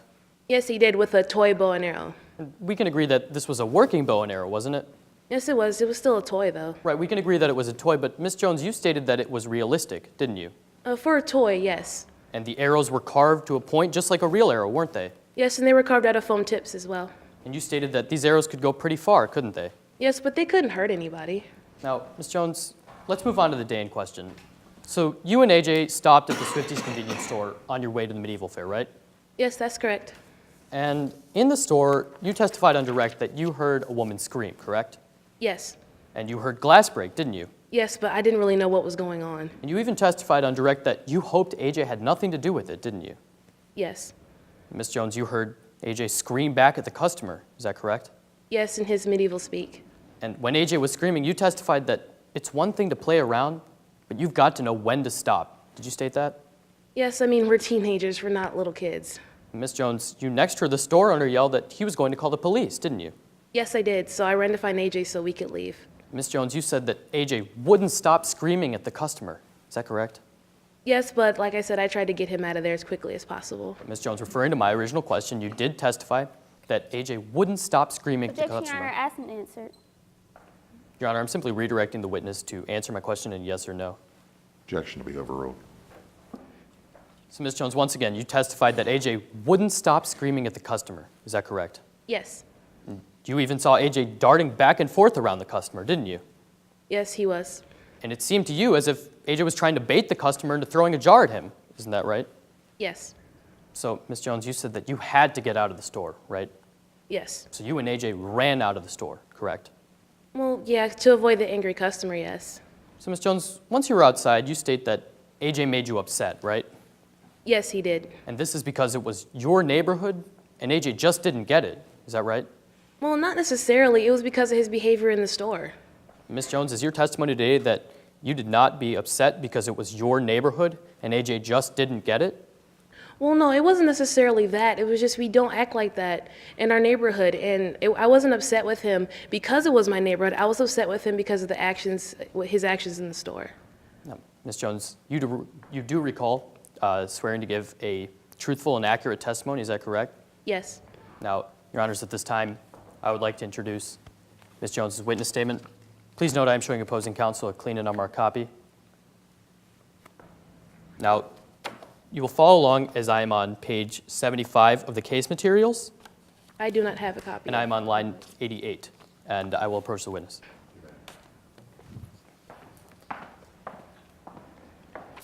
Ms. Jones, follow along as I read from line 88. Sorry, line 87. He, in referring to AJ, made me mad, made me upset. This was my neighborhood, and AJ just didn't get it. Did I read that correctly? Yes. So, Ms. Jones, just to clarify, you actually said that AJ could get in serious trouble there, didn't you? Yes, he could have. And you actually know of a number of shootings at that particular store, don't you? Objection, Your Honor, relevance. Your response? Once again, this goes towards the environment of the Swifties convenience store, which goes towards the totality of the circumstances. May I respond? Go ahead. Whether or not Sam knows about a lot of shootings that happen at Swifty's convenience store does not go towards Officer Green. Objection's overruled. So, Ms. Jones, once again, do you know of a number of shootings at the particular store, don't you? Yes, and AJ was one of them. Now, you've actually seen a number of friends make mistakes there, haven't you? Yes. Ms. Jones, let's talk about what happened in the time leading up to AJ being shot. You were screaming at AJ, weren't you? Yes, because of his behavior in the store. AJ actually notched an arrow, didn't he? Yes, to show me how he had misfired. And you said you were horrified. Is that right? Yes, people were starting to stare. People were staring at you, right? Yes, as I just said. You were waving your arms at AJ to stop and put the bow and arrow down, is that right? Yes, because people were starting to stare. And Ms. Jones, you were actually begging AJ to put the bow and arrow down, is that correct? Yes, again, because people were beginning to stare. Thank you. I have no further questions, Your Honor. Redirect. Yes, Your Honor. May I proceed? May I proceed? You may proceed. Sam, why were you particularly angry at AJ in Swifty's parking lot? Because of his behavior inside of the store. And what did you say to him specifically? I started yelling at him about that he shouldn't have hit the customer and that he shouldn't have been playing around inside of the store. No further questions, Your Honor. Any recross? No, Your Honor. Witness may step down.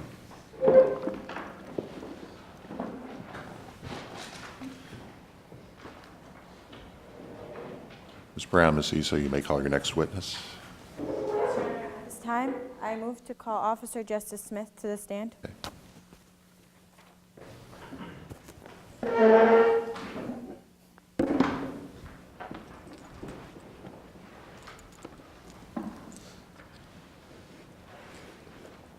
Good morning. Could you please state your name for the court? My name is Officer Justice Smith. And Officer Smith, what do you do for a living? Well, I used to be a police officer, but I recently retired. So I began to work security for local events and even started my own little consulting business, if you will. This way I could continue to work with law enforcement departments within the state. Tell us your background in being a police officer. Well, I graduated from the State of Harmony Police Academy in 1994. Later that same year, I was hired by the Cardinal Police Department as a uniformed police officer. In 1999, I was promoted to sergeant, and in 2003, I became lieutenant.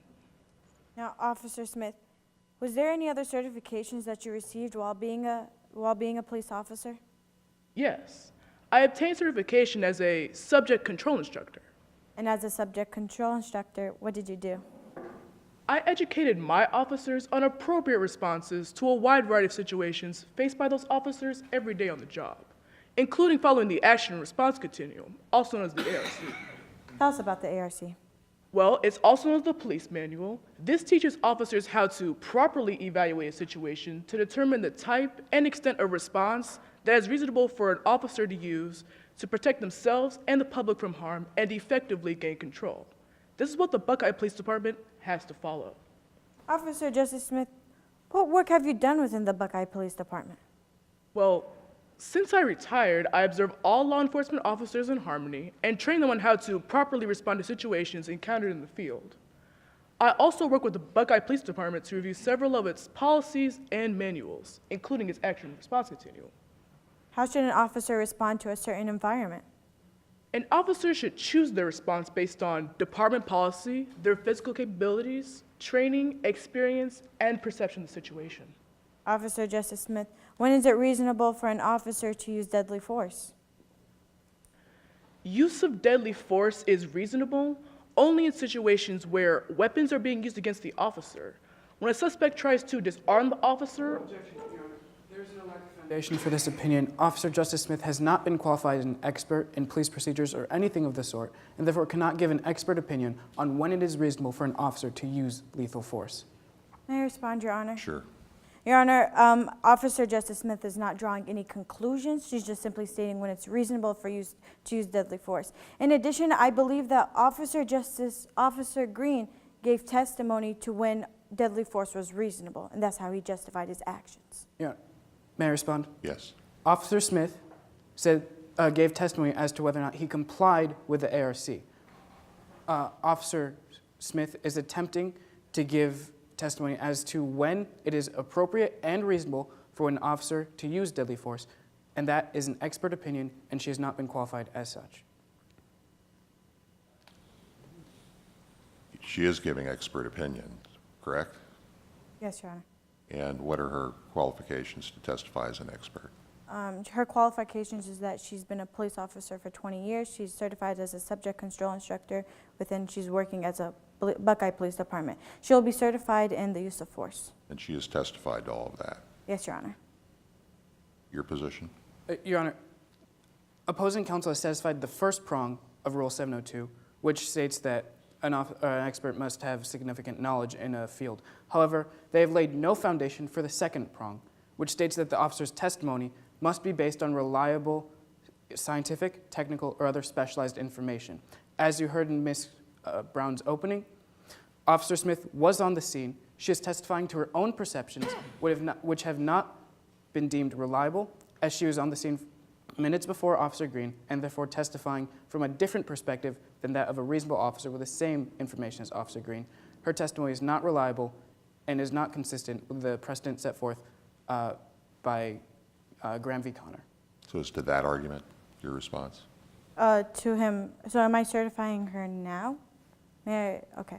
So, Your Honor, I guess the second point, since I am officially certifying Officer Justice Smith, we have satisfied the second point. It goes towards the specialized knowledge and skill information. Officer Justice Smith already testified that she was a subject control instructor, that she was certified in that area, which leads to the specialized knowledge information. Your Honor, specialized knowledge and information is prong 1, not prong 2. Prong 2 is reliable, scientific, technical, or other reliable information. I'll overrule the objection. You can proceed. Now, Officer Justice Smith, are you familiar with this case? yes, I am. How? Well, I was there at Swifty's convenience store when the incident occurred, and I reviewed the necessary documents of this case. And what are these necessary documents? Well, the necessary documents include the action response continuum, the police log, and the police incident report, as well as the picture of the toy. Now, Officer Justice Smith, you earlier stated that you were at Swifty's convenience store. Why were you there? Well, I had just finished up a shift as a contract security guard for the medieval fair when I realized that I was starving and I'm not into giant turkey legs. And most of that food gives me heartburn anyway, so I stopped at Swifty's, the local convenience store across from the fairgrounds. Tell us what you saw at Swifty's. When I got out of my car, I saw two kids in the parking lot arguing with each other. They were facing each other and were approximately 20 feet away from the entrance. One was dressed in plain clothes, and the other was dressed in an archer costume and was holding what was clear to me a toy plastic bow and arrow. Did you approach these kids, Officer Smith? Initially, it was my intention to approach the kids, but before approaching them, I asked some bystanders to get a sense of what was going on. Were you scared or panicked at all? No. Why not? Well, first of all, the kid in the archer costume was holding a toy plastic bow and arrow, and the two kids were not engaged in a physical confrontation. Let the record reflect that I'm showing opposing counsel what has previously been stipulated as to Exhibit B. I'll be giving her this copy. May I approach the witness, Your Honor? You may. Let the record reflect that I am handing the witness what has previously been stipulated as to Exhibit B. Do you recognize this document? Yes, I do. What is it? It's a picture of a toy plastic bow and arrow. And how do you recognize this document? This is the same toy that AJ had on July 25th. Is this a fair and accurate copy of that toy bow and arrow? Yes, I would say so. Officer Smith, can you describe this bow and arrow for the court? Certainly. As you can see here, the bow itself is purple, blue, as well as hot pink. Now, when you move over to the arrows, you can tell that they are also multicolored, as well as carved out of foam. I could tell within seconds of looking at it that this was a toy. Could a reasonable officer recognize this toy to actually be a toy? Yes. Law enforcement officers are trained to recognize a wide variety of weapons, including bows and arrows. Now, although this toy looked somewhat realistic, a reasonable officer would be able to distinguish this as a toy within seconds of looking at it. Was there any officers that arrived at the scene? Yes. A law enforcement officer arrived on a motorcycle wearing sunglasses. And what did this officer do? Well, he quickly dismounted and immediately took shelter behind his bike. I estimate that he took position approximately 20 to 25 feet away from the two kids that were arguing. Now, Officer Smith, if it's okay with you, I'm going to walk approximately 20 feet. Is this approximately 20 feet away from where I'm standing to where you're sitting? Yes, I would say so. Now, Officer Smith, could a reasonable officer recognize this toy bow and arrow to be a toy from this distance? Certainly. Officer Smith, how did the kids react to the police officer? Well, the two kids continued to talk to each other. At this point, the kid in the archer costume, AJ, drew back the string of his toy, and gestured to the other teen in plain clothes.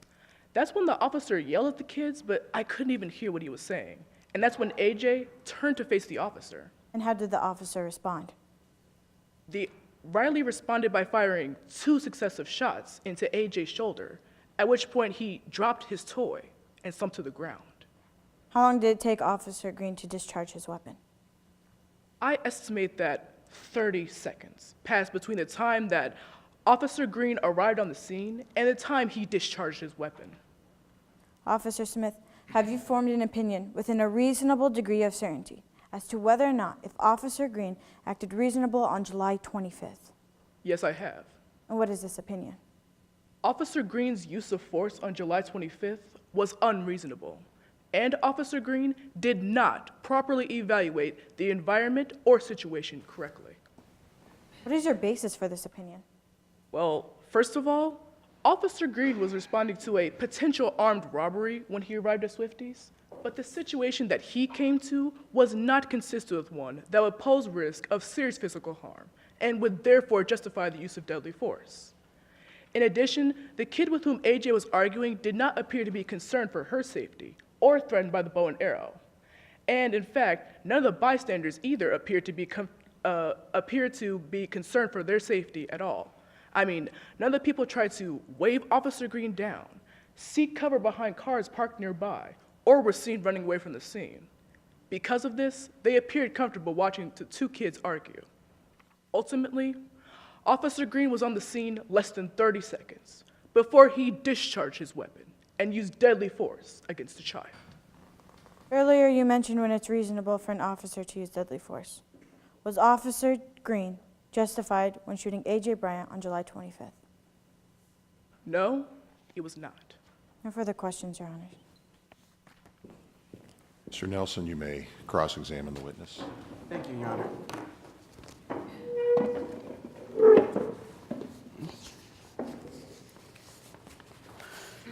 Before I begin, could I just request how much time is remaining? You have 13 minutes. Thank you. No. Hello, Officer Smith. My name is Tyler Nelson. I'll be asking you a few questions. Are you ready to proceed? Yes, Mr. Nelson. I'd like to begin by establishing something. In your deposition and on direct, you stated that when choosing the appropriate response to any given situation, you must take into account the officer's perceptions, correct? Yes. Thank you. Now, you were present at the Swifties convenience store on July 25th, 2015, weren't you? Yes, I was. And you were arriving to this convenience store after working a security job at the Medieval Fair? Yes, I did. And when you arrived, you saw two kids, two individuals, in what you described as a heated argument. The two kids were arguing. And you asked bystanders just to ensure that the argument didn't get out of hand, didn't you?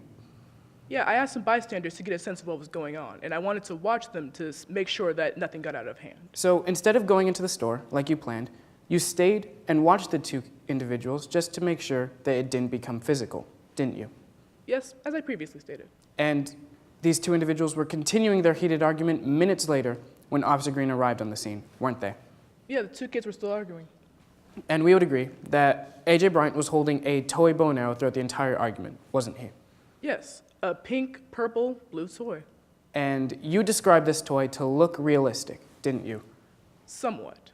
Thank you. Now, Your Honors, at this time, I move to introduce what has been previously stipulated as Exhibit C. Please note I'm showing opposing counsel a clean unmarked copy.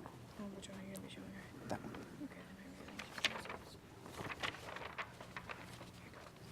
May I approach the witness? You may. There you are. Thank you.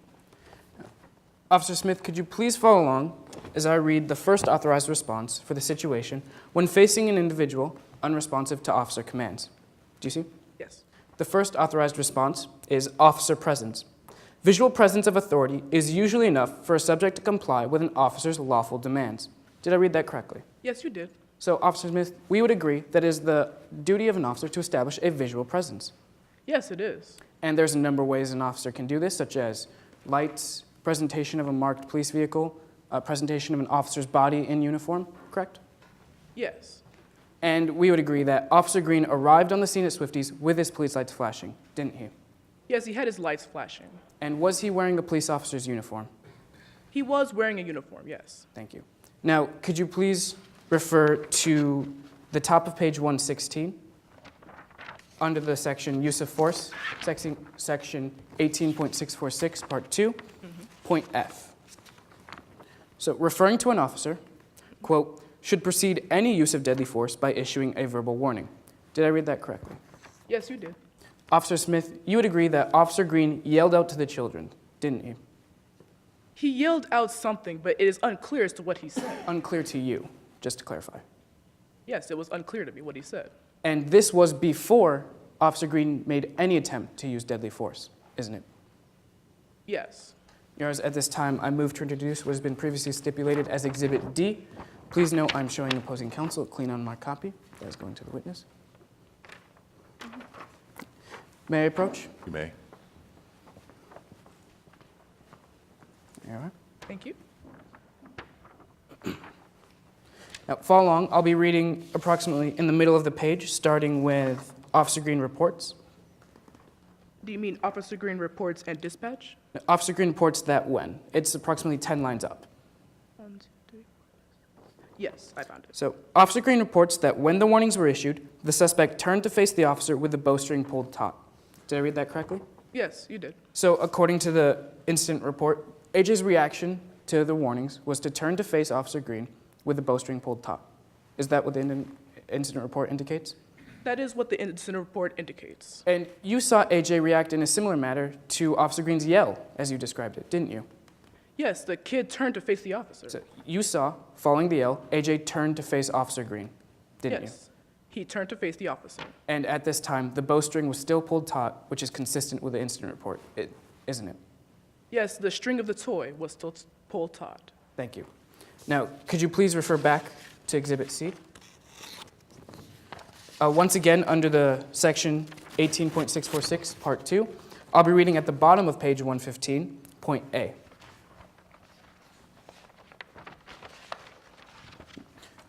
Once again, referring to an officer, shall use deadly force to protect self or another from danger of imminent death or serious bodily injury. Did I read that correctly? You did. Officer Smith, being shot with a bow and arrow does qualify as serious bodily injury, does it not? A bow and arrow, but not a toy bow and arrow. So therefore, aiming a bow and arrow at an individual constitutes a threat of serious bodily injury. Again, aiming a bow and arrow, not a toy. And according to the ARC, if there is a threat of serious bodily injury, deadly force is warranted, is it not? It is warranted if there is a threat of serious physical harm. However, on July 25th, I saw no such threat. Your Honor, I motion to strike the latter portion of the witness's response. I simply asked if, according to the ARC, deadly force is warranted if there is a threat. I did not ask about this specific incident. I was asking about the general. Her response is out of the scope of my question. May I respond, Your Honor? Yes. My witness was simply elaborating on his question. Therefore, this testimony should not be stricken. I'll sustain the objection. You can re-ask the question. Thank you. So I'll ask you once again. According to the ARC, deadly force is warranted if there is a threat of serious bodily injury. Yes, if there is a threat of serious bodily injury. And Officer Smith, once again, when determining the appropriate amount of force to use, an officer's perceptions must be taken into account. Yes, perception of the situation, yes. Thank you. Now, could you please refer back to Exhibit D? I'll be reading the first line right at the top. Officer Green responded to a dispatch all call for a possible armed robbery or assault with a deadly weapon at Swifty's convenience store in the Valley Heights neighborhood. Did I read that correctly? Yes, you did. So according to this report, Officer Green was on the scene in response to an armed robbery or possible assault with a deadly weapon. Yes, that's what he was responding to. And you never received the information of an armed robbery, did you?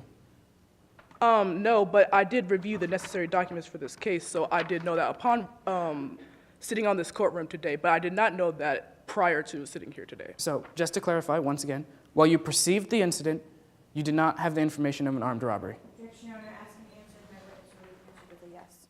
Yeah, I'm simply asking for a clarification. She gave a long answer, and I'm simply asking for a simple yes to my original question. Objection is overruled. So once again, while you perceived the incident, you did not have the information of an armed robbery.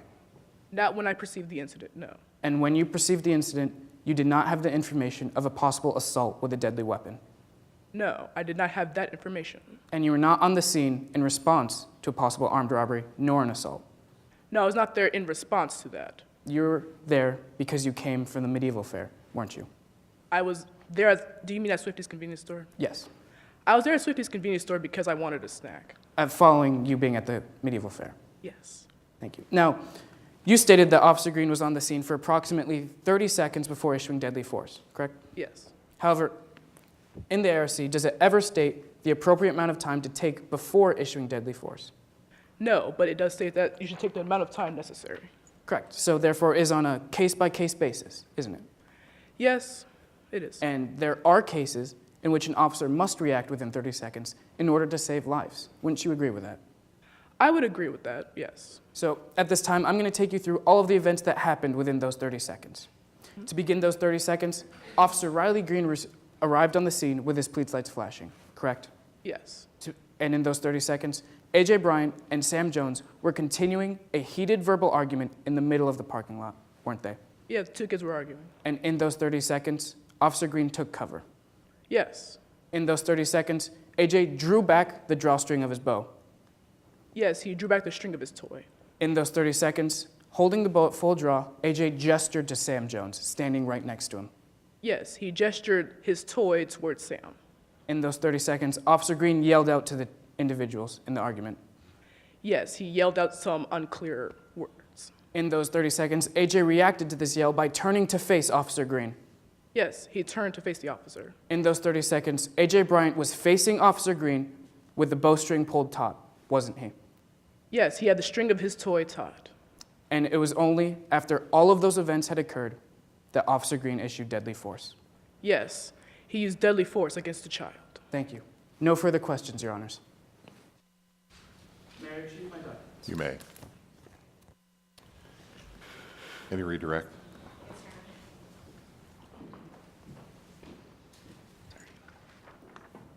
Now, Officer Smith, did you review all the relevant documents before making your opinion? Yes, I did. Now, I want you to consider your cross-examination that you were just questioned on. I want you to consider your 25 years of experience. I want you to consider the relevant documents that you reviewed. Has your opinion changed as to whether or not if Officer Green was reasonable when using deadly force on July 25th against A.J. Bryant? No, my opinion has not changed. Officer Green's use of force on July 25th was unreasonable. I did not ask her about her opinion, nor did I ask about whether my cross-examination would change her opinion. Response? Yes, Your Honor. Opposing counsel did ask my witness a series of questions trying to defrain her reliability as well as her credibility and showing holes in her opinion. I'm just simply reiterating as to whether or not if her opinion still withholds. Objections overruled. Would you like me to repeat that question? Yes, please. Now, Officer Smith, I want you to consider the cross-examination that you just went through. I want you to consider the 25 years of experience that you've had. I want you to consider the relevant documents that you reviewed before entering upon this court. Has your opinion changed as to whether or not if Officer Green acted reasonably on July 25th? My opinion has not changed. Officer Green's use of force on July 25th was unreasonable. No further questions, Your Honor. Any recross? Witness may step down. Thank you, Your Honor.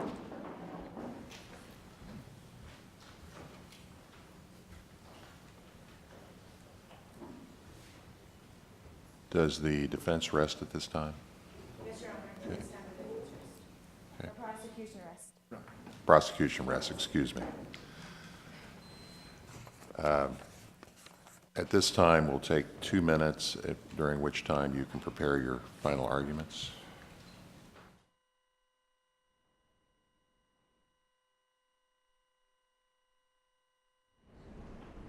Well, as you just heard, Judge McBride telling the students they have 2 minutes to prepare their closing arguments in the fictional case, State of Harmony versus Riley Green. The state has argued that a reasonable officer would have determined that A.J. Bryant's bow and arrow was a toy, posing no imminent threat of serious bodily harm, and would have issued clear and direct warnings before using deadly force. The defendant, Officer Green, argues that A.J. was holding what was reasonably perceived to be a real weapon, that A.J. failed to respond to lawful commands, and that it was reasonable to conclude that A.J. posed an imminent threat. After the teams deliver their closing arguments, our 9 panelist judges will adjourn for a short time to deliberate, during which time I'll have a chance to talk to some of the students who participated today and get their perspectives of how the mock trial went today. And during that time, we'll also have the opportunity to learn more about the historic building that is housing the OCLRE Ohio Mock Trial State Championship. When the judges are finished deliberating, they'll come back in the room, give comments, and announce our winning team. Right now, let's go back to the floor as we get ready to hear closing arguments.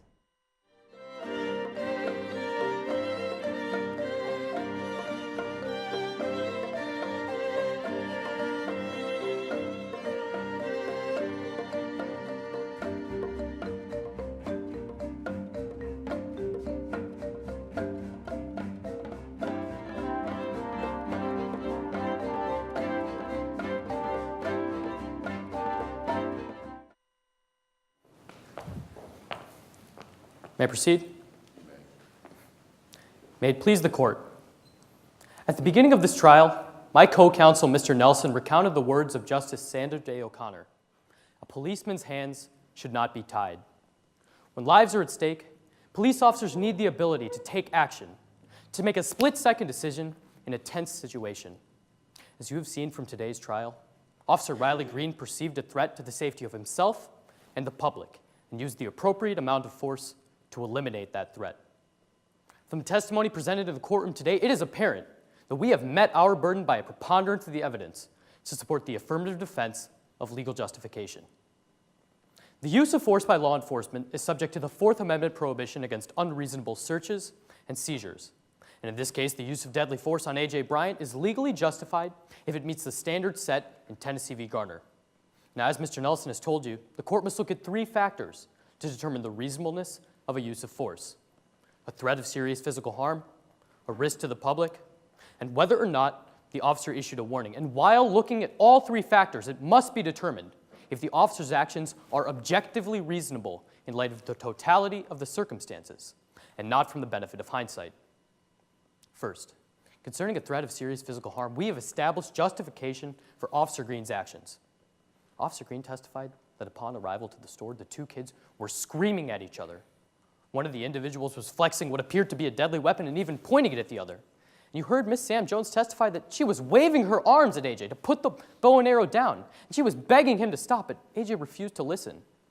Now, Officer Green issued a number of verbal commands for AJ to drop the weapon, and in response, AJ pointed the weapon at him.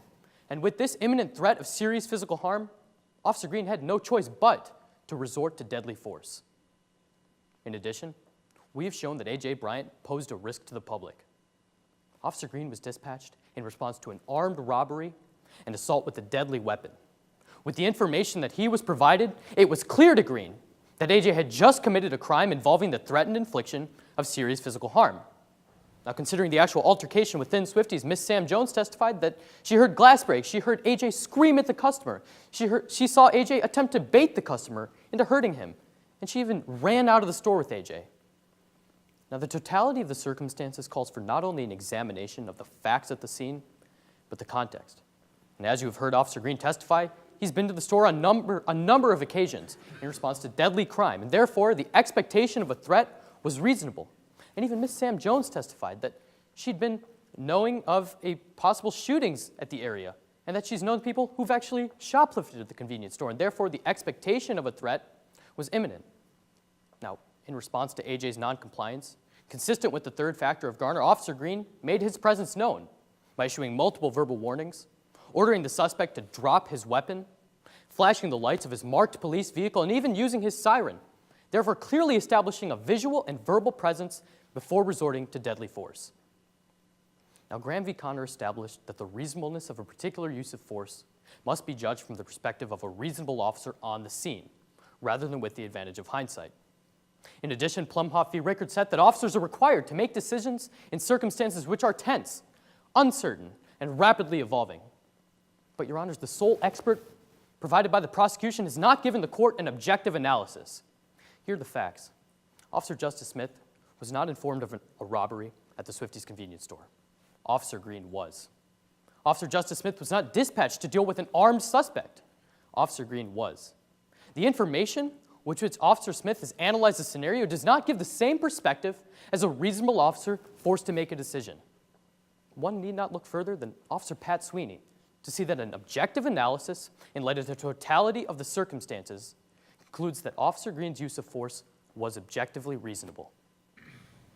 Your Honors, we trust our lives with those who are given the right to make split-second decisions without the luxury of time or of hindsight. Officer Green acted in accordance with both the Supreme Court precedent and the action-response continuum and followed the proper response to the circumstances laid out before him. An officer's hands cannot be tied. If we were to tie the hands of an officer, they cannot fulfill their duty to the public. And as you have seen today, Officer Riley Green fulfilled his duty. And he acted in accordance with the ARC to protect all involved when he perceived a reasonable threat of serious physical harm. It is for this reason that we respectfully ask that you support the affirmative defense of legal justification for Officer Riley Green's use of deadly force. Thank you. Ms. Issa, you may make your final argument. Thank you, Your Honor.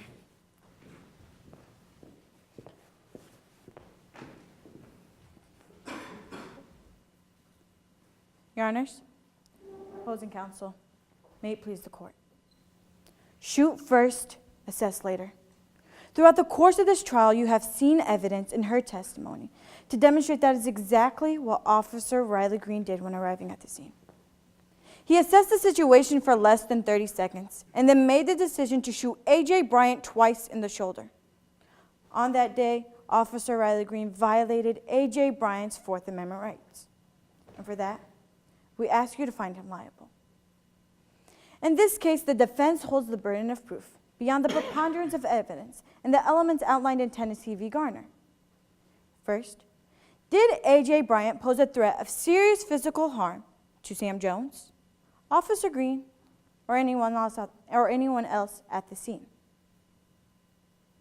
The answer to that is no. Sam Jones testified that A.J. Bryant could not have possibly caused any threat of serious physical harm to anyone at Swifties. She also stated that no one stole anything from Swifties.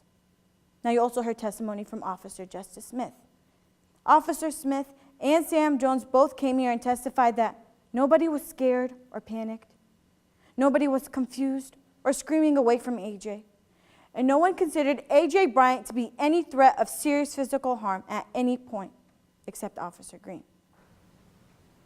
Officer Justice Smith also testified that upon arriving on the scene, within seconds, she recognized that this weapon was just a toy. The second point in Tennessee v. Garner is, did A.J. Bryant commit a crime at Swifty's convenience store? Again, no. Sam Jones testified that nobody stole anything at Swifty's convenience store, and Sam Jones testified that no one was harmed at Swifty's convenience store. In fact, the only possible person that could refute Sam Jones' claim is Chris Abbott himself. However, the defense has failed to call Chris Abbott. Therefore, the defense has failed to meet their burden. The third point in Tennessee v. Garner is, did Officer Riley Green issue a verbal warning before shooting A.J. Bryant? Again, no. Of the four witnesses you heard from today, only Officer Green's self-serving testimony supports his claim as to whether or not a verbal warning was ever issued. In fact, Officer Green is the only person that says that the bow and arrow was actually pointed directly at him. Sam Jones came here and testified that she heard nothing. In fact, she was looking for the police and she still heard nor saw any verbal warnings ever given. Officer Justice Smith came here and testified that she heard something, but wasn't sure as to whether or not if it was any verbal warning of any kind. Pat Sweeney, a defense expert, came here and testified that and stated, Officer Green did give a verbal warning. However, on cross-examination, he testified that he was not there. And he testified that he based his opinions on the relevant documents. And within these relevant documents, it states indeterminate as to whether or not a verbal warning was ever issued. Instead, he took Officer Green's opinion and implemented it and said that Officer Green issued a verbal warning. In the Supreme Court case Graham v. Conner, it was determined that deadly force may not be used unless it's to prevent a suspect from fleeing or to prevent a suspect from imposing a threat of serious physical harm. Officer Justice Smith came here and testified that she saw these tragic events play out. And she came here and stated that Officer Green was unreasonable when using deadly force and did not evaluate the scene correctly. Because if he did, he would have recognized that this weapon was just a toy within seconds of looking at it. Now, Pat Sweeney came here and testified today and stated that Officer Green was reasonable when using deadly force. And one of his conclusions was that Officer Green, it would have been impossible for him to notice that this toy was actually a toy. However, on cross-examination, he admitted that he did not even look at this toy bow and arrow once. Your Honors, this is not a case about a heroic police officer saving the day from an armed robber. No, not at all. This is a case about an unreasonable officer who failed to assess a harmless situation. This is a case about an unreasonable officer who neglected his training and experience. This is a case about an unreasonable police officer who shoots first and assesses later. A.J. Bryant never committed a crime while being at Swifties. A.J. Bryant never posed a threat of serious physical harm to anyone at Swifties convenience store. And only Officer Green came here and testified today as to whether or not a verbal warning was issued. And for that, Your Honors, the prosecution respectfully requests that you find Officer Green liable for the violations of A.J. Bryant's Fourth Amendment rights. Thank you. Mr. Agarwal, do you wish to make a rebuttal argument? Yes, Your Honor.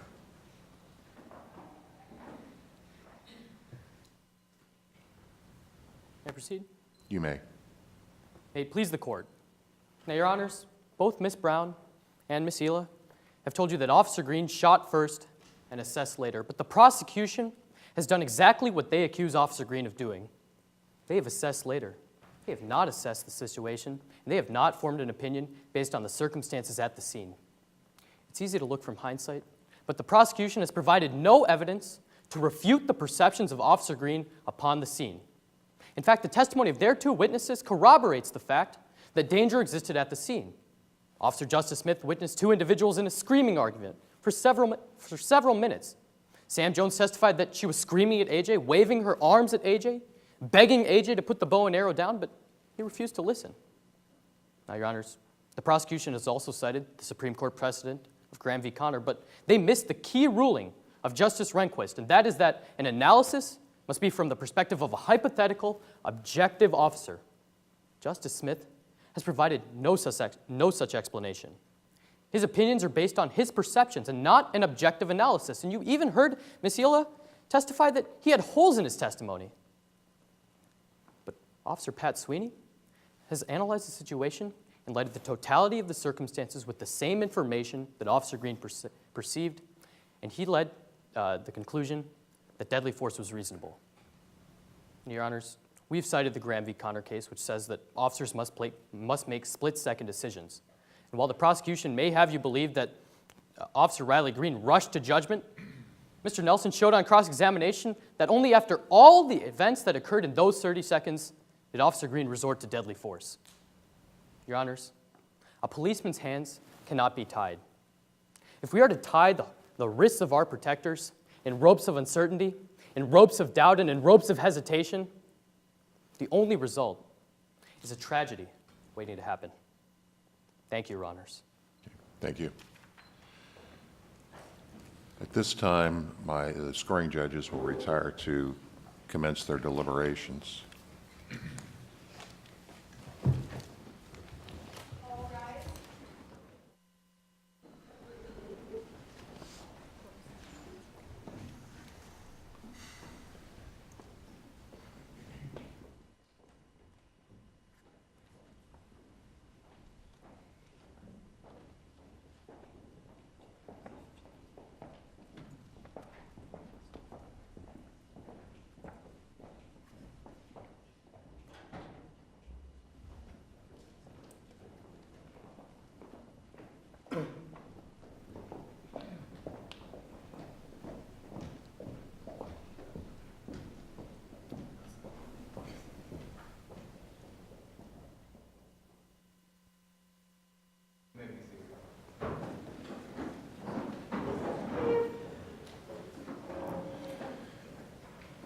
Does either team have serious reason to believe that a material violation of any rule has occurred during this trial?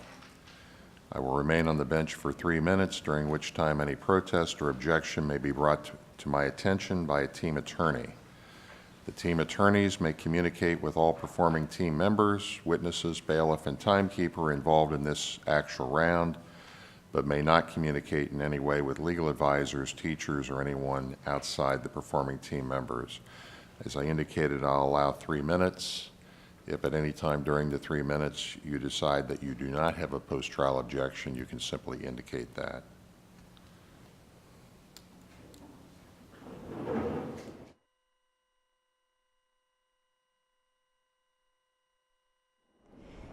You're watching the Ohio Channel and the 2016 Ohio High School Mock Trial Championship. We're coming to you live from the Ohio State House in downtown Columbus. We just heard closing arguments from the mock trial case State of Harmony versus Riley Green. Arguing for the prosecution, State of Harmony, is Team Black from the Dayton Early College Academy in Dayton. And the defendant, Officer Riley Green, is being represented by Team Polaris from Orange High School in Pepper Pike. Right now, the judges have retired to do their scoring, and while they are doing that, let's talk again with Lisa Eshelman, who is the Executive Director of the Ohio Center for Law-Related Education. And Lisa, wow, this was so fascinating. They were making objections, and they were presenting evidence, and they were talking like they have been preparing for this since September. They have, and we hear over and over from judges in the earlier rounds that these kids are as more prepared than actual lawyers. And so you could see today that the hours and hours of work are really paying off for these students today. A panelist of 9 judges today? That is correct. That's one of the largest panels that we've had. Yeah, I mean, the Ohio Supreme Court only has 7 members. That's exactly right. And it's an opportunity for the students to see a wide variety of opinions.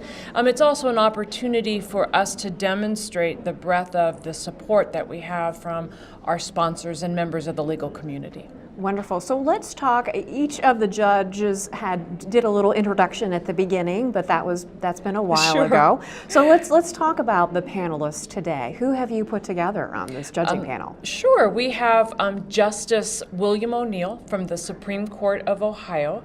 The chief today was the Honorable Jerry McBride. He is judge of Claremont County Court of Common Pleas, next, we also have Steve Dotterman. He is an attorney with Fifth Third Bank. He's also a member of OCLRE's Board of Directors. Jeff Ginsburg is an attorney with Holmes County Department of Job and Family Services. He is a member, along with Judge McBride, of our competition committee. Jeremy Young is an attorney with Retzel and Andrews. He is co-chair of the case committee that put the case together. We have Kara Keating, who's also a member of the case committee. And rounding up that 9 is Michael Binger. He is the administrative director for the Supreme Court of Ohio.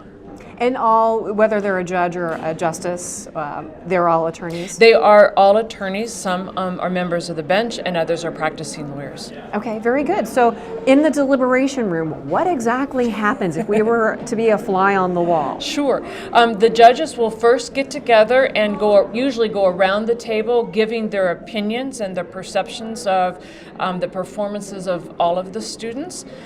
Generally, whoever's been selected to preside over those deliberations, sometimes the chief and sometimes not, then they'll kind of do a straw poll and they'll begin to see whether or not they have a consensus or unanimous decision about who they felt was the better performance today.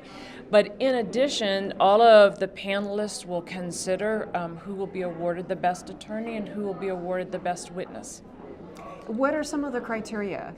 Is there a score sheet that they're looking at? There is. There's an established score sheet that looks at the ability of the students to apply the law to the facts of the case. That's pretty critical. Their poise, their delivery. The justices also look for the ability of the students to follow the rules of evidence, the rules of trial procedure. All of those make up components of what the judges will be scoring today. And does it need to be a unanimous decision as to who is the clear winner out of the 9? While it doesn't have to be, it needs to be a majority pursuant to mock trial rules. In most years, I believe that you could say that there is a unanimous decision. Yeah, I would not want to be the person who has to come up with that, because after watching both the prosecution side from Dayton and the defense from the team in Pepper Pike, I'm like, I would not be able to come up with a clear winner today. Well, you're absolutely right. As you saw, this is going to be an incredibly close trial.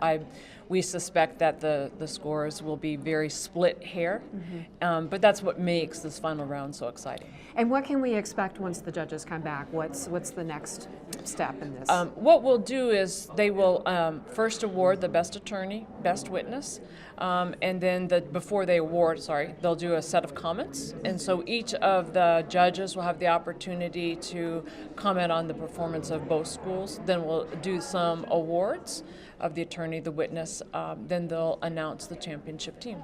And I saw the trophies are already set to go. They are, as well as each of the students receive a gavel that's engraved with Ohio Mock Trial 2016. So it's going to be fabulous. Great. All right. Well, we can't wait to see the results or hear the results when the judges come back. Neither can I. Yeah. Thank you. Appreciate it. And now let's hear from the students who participated in the mock trial today. Come on up. Don't be shy. And yeah, that's your mark right there. Thanks. Fabulous. If you would please, your name and which school and what your role today was. Yeah, sure. My name is Simon Weeder, and I come from Orange High School. We're Team Polaris, and the role I played today was, Officer Pat Sweeney. All right, so Officer Sweeney in today's mock trial, Mm-hmm. what did you have to do to get ready to be able to go on the witness stand, not only to take questions from your teammates, but also the team that you've never had Right. never seen or heard their questions before? So we put a lot of time into really working with the witness statements that were provided in the case materials, and we spend a lot of time going through and making sure we know all of the little nitty-gritty details so we can be prepared for any questions that might come our way. A really particular difficulty I found with this witness this year was that a lot of the facts that they reference are pretty bland, so a real challenge for me was trying to give some character to this witness and make it a personal person. I think that through all the work that we put in, I think it turned out pretty well. All right, and so overall, what do you think? How did today's competition go for you? I mean, it was definitely a great competition. I think both teams performed amazing, and I just was really excited to see such a good trial occur. Yeah, all right. Well, congratulations on a job well done, and we'll find out later how it all ended for you. Awesome. Thank you so much. Thank you. And next up, we have a gentleman also from Orange High School. Yep. If you would, your name, please. I am Tyler Nelson, and I was an attorney for the defense. All right. So before you got here this morning, you had no idea if you were going to be the prosecution or if you were going to be the defense. Right. So last night we were really worried about it because we heard that the other team called Chris. So we were up. We don't know if we're going to be defense or prosecution, so we might have to cross this witness. So we spent a lot of time last night just preparing for every possibility, and I think it worked out. So you think that it went well? Oh yeah, definitely. It was an amazing trial. I think both sides performed amazing. I was just so excited because it's so much fun to have the high level of trials that are in states, and we've just had an amazing time here. Yeah. All right. Well, good luck. Thank you. Can't wait to see what the outcome is. Thanks. And next up, also from Orange? Yes. All right. If you would, your name and what role you played today. My name is Neil Agarwal. I'm a senior at Orange High School, and I was an attorney for the defense. Okay. And what did you have to do, Neil, to get ready for this? My team and I worked for the past 6 or so months under the direction of our advisors. We poured through the case. We did a lot of independent research on the Supreme Court precedents, and we drilled our statements and our crosses and everything for hours. Mm-hmm. So how do you think it went? I think it went great. We saw a lot of things today that were different, and that was a good challenge for us. And I think we performed to the best of our ability. All right. Well, good luck, and we will probably maybe talk to some more of the students before we take a quick tour of the building that we're in. Thank you. Thank you. Congratulations. And next up, sir. My name is Nathan Flaum, and I'm from Orange High School. I'm a senior. All right. And Nathan, what role did you play today? I was Riley Green, the defendant. Okay. So what did you have to do to get in character to play a police officer who's accused of a crime? Well, you can't act indignant at the court, but you have to act respectful to the attorneys, and I think that I portrayed that to my best during the trial. All right. And so what are you, this is a silly question, but I want to ask it anyway. What do you think the outcome is? I can't say what the outcome is. I mean, it was so close. Both teams obviously prepared a lot for the trial. Okay. All right. Well, good luck. We'll see what has happened after the judges have a chance to deliberate. Thank you. All right. And one more from Orange as well. All right. Yep. My name is Tom Middleton, and I'm a senior at Orange High School, and this is my 4th year in mock trial. All right. And what was the role that you played today? Well, I'm actually on the prosecution, so I wasn't participating in this trial. Okay, all right, but you were ready to. Right. All right, so how did your defense team do today? I thought they did a great job. I thought this was their best performance in any competition I've seen, and I'm really proud of them. All right, okay, good. Well, good luck. We can't wait to see what happens. You know, before we talk to some of the students from the prosecution side, let's talk about the room that we're in right now, the Senate hearing room in the Ohio Senate. The building is connected to the Ohio State House through the atrium constructed in the 1990s. And these three buildings, the State House, the Senate atrium, the Senate building, and the atrium comprise Capitol Square. And since we're coming to you from such a historic location, let's take a moment to learn a little bit about these buildings. The Ohio Channel's coverage of the 2016 Ohio High School Mock Trial Championship will resume in a few minutes.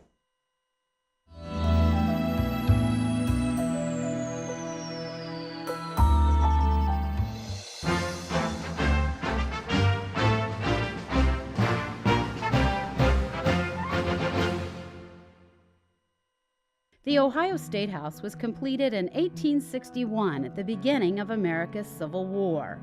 The State House is considered to be one of the most significant architectural accomplishments in the early Republic. Its Greek Revival Doric architectural details and proportions give the impression of permanence, elegance, and grandeur deserved by the original state legislature, who passed a law on January 26, 1838 to build the new State House. Restored to its 1861 appearance, the Ohio State House maintains its historic character as it continues to function as the center of state government in Ohio. The Ohio State House is situated on a 10-acre parcel of land that was donated in 1812 by 4 prominent Columbus landowners. The State House is upon foundations 18 feet deep, built in part by prisoners sentenced to labor. The State House features a central recessed porch with a colonnade of a forthright and primitive Greek Doric mode, built of Columbus limestone that was quarried on the west banks of the Scioto River. A broad and low central pediment supports the drum-shaped cupola, which contains a skylight that lights the interior rotunda. Unlike many U.S. state capitol buildings, the Ohio State House owes little to the architecture of the United States Capitol. It was designed and built before the U.S. Capitol was enlarged to its present form, with a large white dome that would become ubiquitous on government buildings in America. The Ohio State House has been termed a supreme example of Greek Revival style, because the city-states of ancient Greece were the birthplace of democracy. This style had great meaning in the young American nation. Greek Revival is simple and straightforward and looks nothing at all like the Gothic Revival buildings popular in Europe at the same period. The broad horizontal mass of the building and the even and regular rows of columns resemble such buildings as the Parthenon in Athens. No ancient Greek building would have contained windows, but they were a major part of Greek Revival for a more practical reason. Before the electric light bulb, sunlight was the major source of illumination.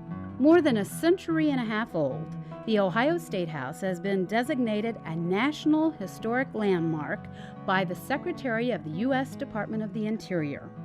This honor recognizes the long history of the building and the continued role it will have in the life and lawmaking of the state of Ohio.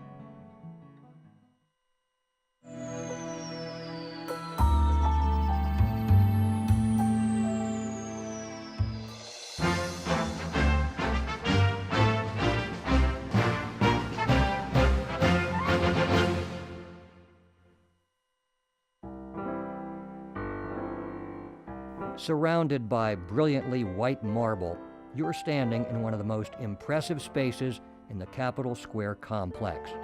It is enclosed by a ceiling of detailed murals, which surround a stained glass Great Seal of Ohio skylight. Before the massive renovations during the 1990s, it was not known that there was a skylight in this space because it had been covered from the inside and outside with pieces of plywood. Restorers speculate that the skylight had been covered because it was in such a state of disrepair that it leaked and might possibly fall out. It has since been repaired and secured. As you gaze upward, you'll notice the murals on the ceiling of the Grand Stair Hall. These 4 murals represent art, justice, manufacturing, and agriculture. Each painting shows a woman holding various related objects. Also used for decoration in the Senate building is gold and aluminum leafing. Although the gold leafing appears to be quite prevalent, there are only slightly more than 3 ounces of gold in the building. Today, the Senate building is home to 31 of Ohio's 33 senators. The Senate President and Senate Minority Leader both have offices in the State House. I hope you enjoyed that virtual tour, and you can find many more State House tour videos at ohiochannel.org and on iTunes by searching for Capital Ohio. We have a few more students here to talk about their experience this morning, and from the prosecution we have... My name is Sundus Issa. I'm an attorney in the prosecution side. All right, and the school that you represent today, too. I came from the Dayton Early College Academy, DECA. All right. So, as an attorney, you didn't know if you were going to be on the prosecution or the defense side. How do you think today went for you? I think it went really great. I think we put our all best towards it, and we tried our very hardest, and I think that we did our very best. And this is the first time, as I understand it, that you have been to the finals? Yes, this is the first time the DECA team has ever been to the finals. The first time. So, is this exciting? It is very exciting. We're actually very happy about it, too.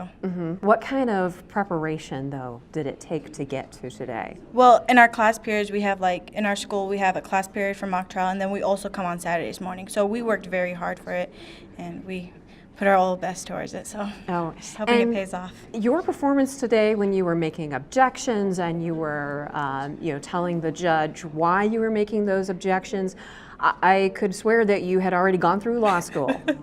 Thank you. Are you going to law school? Yes, hopefully I'll go to law school. That's well, good luck in that career. Thank I think you. you will do very well. Thank you. Congratulations, and can't wait to find out what happens when the judges get back. Thank you. Thank you. All right, and we have another participant from Dayton Early College Academy. Excellent. And your name and what role you played today? I'm Lauren Brown, and I play an attorney for the prosecution. Okay.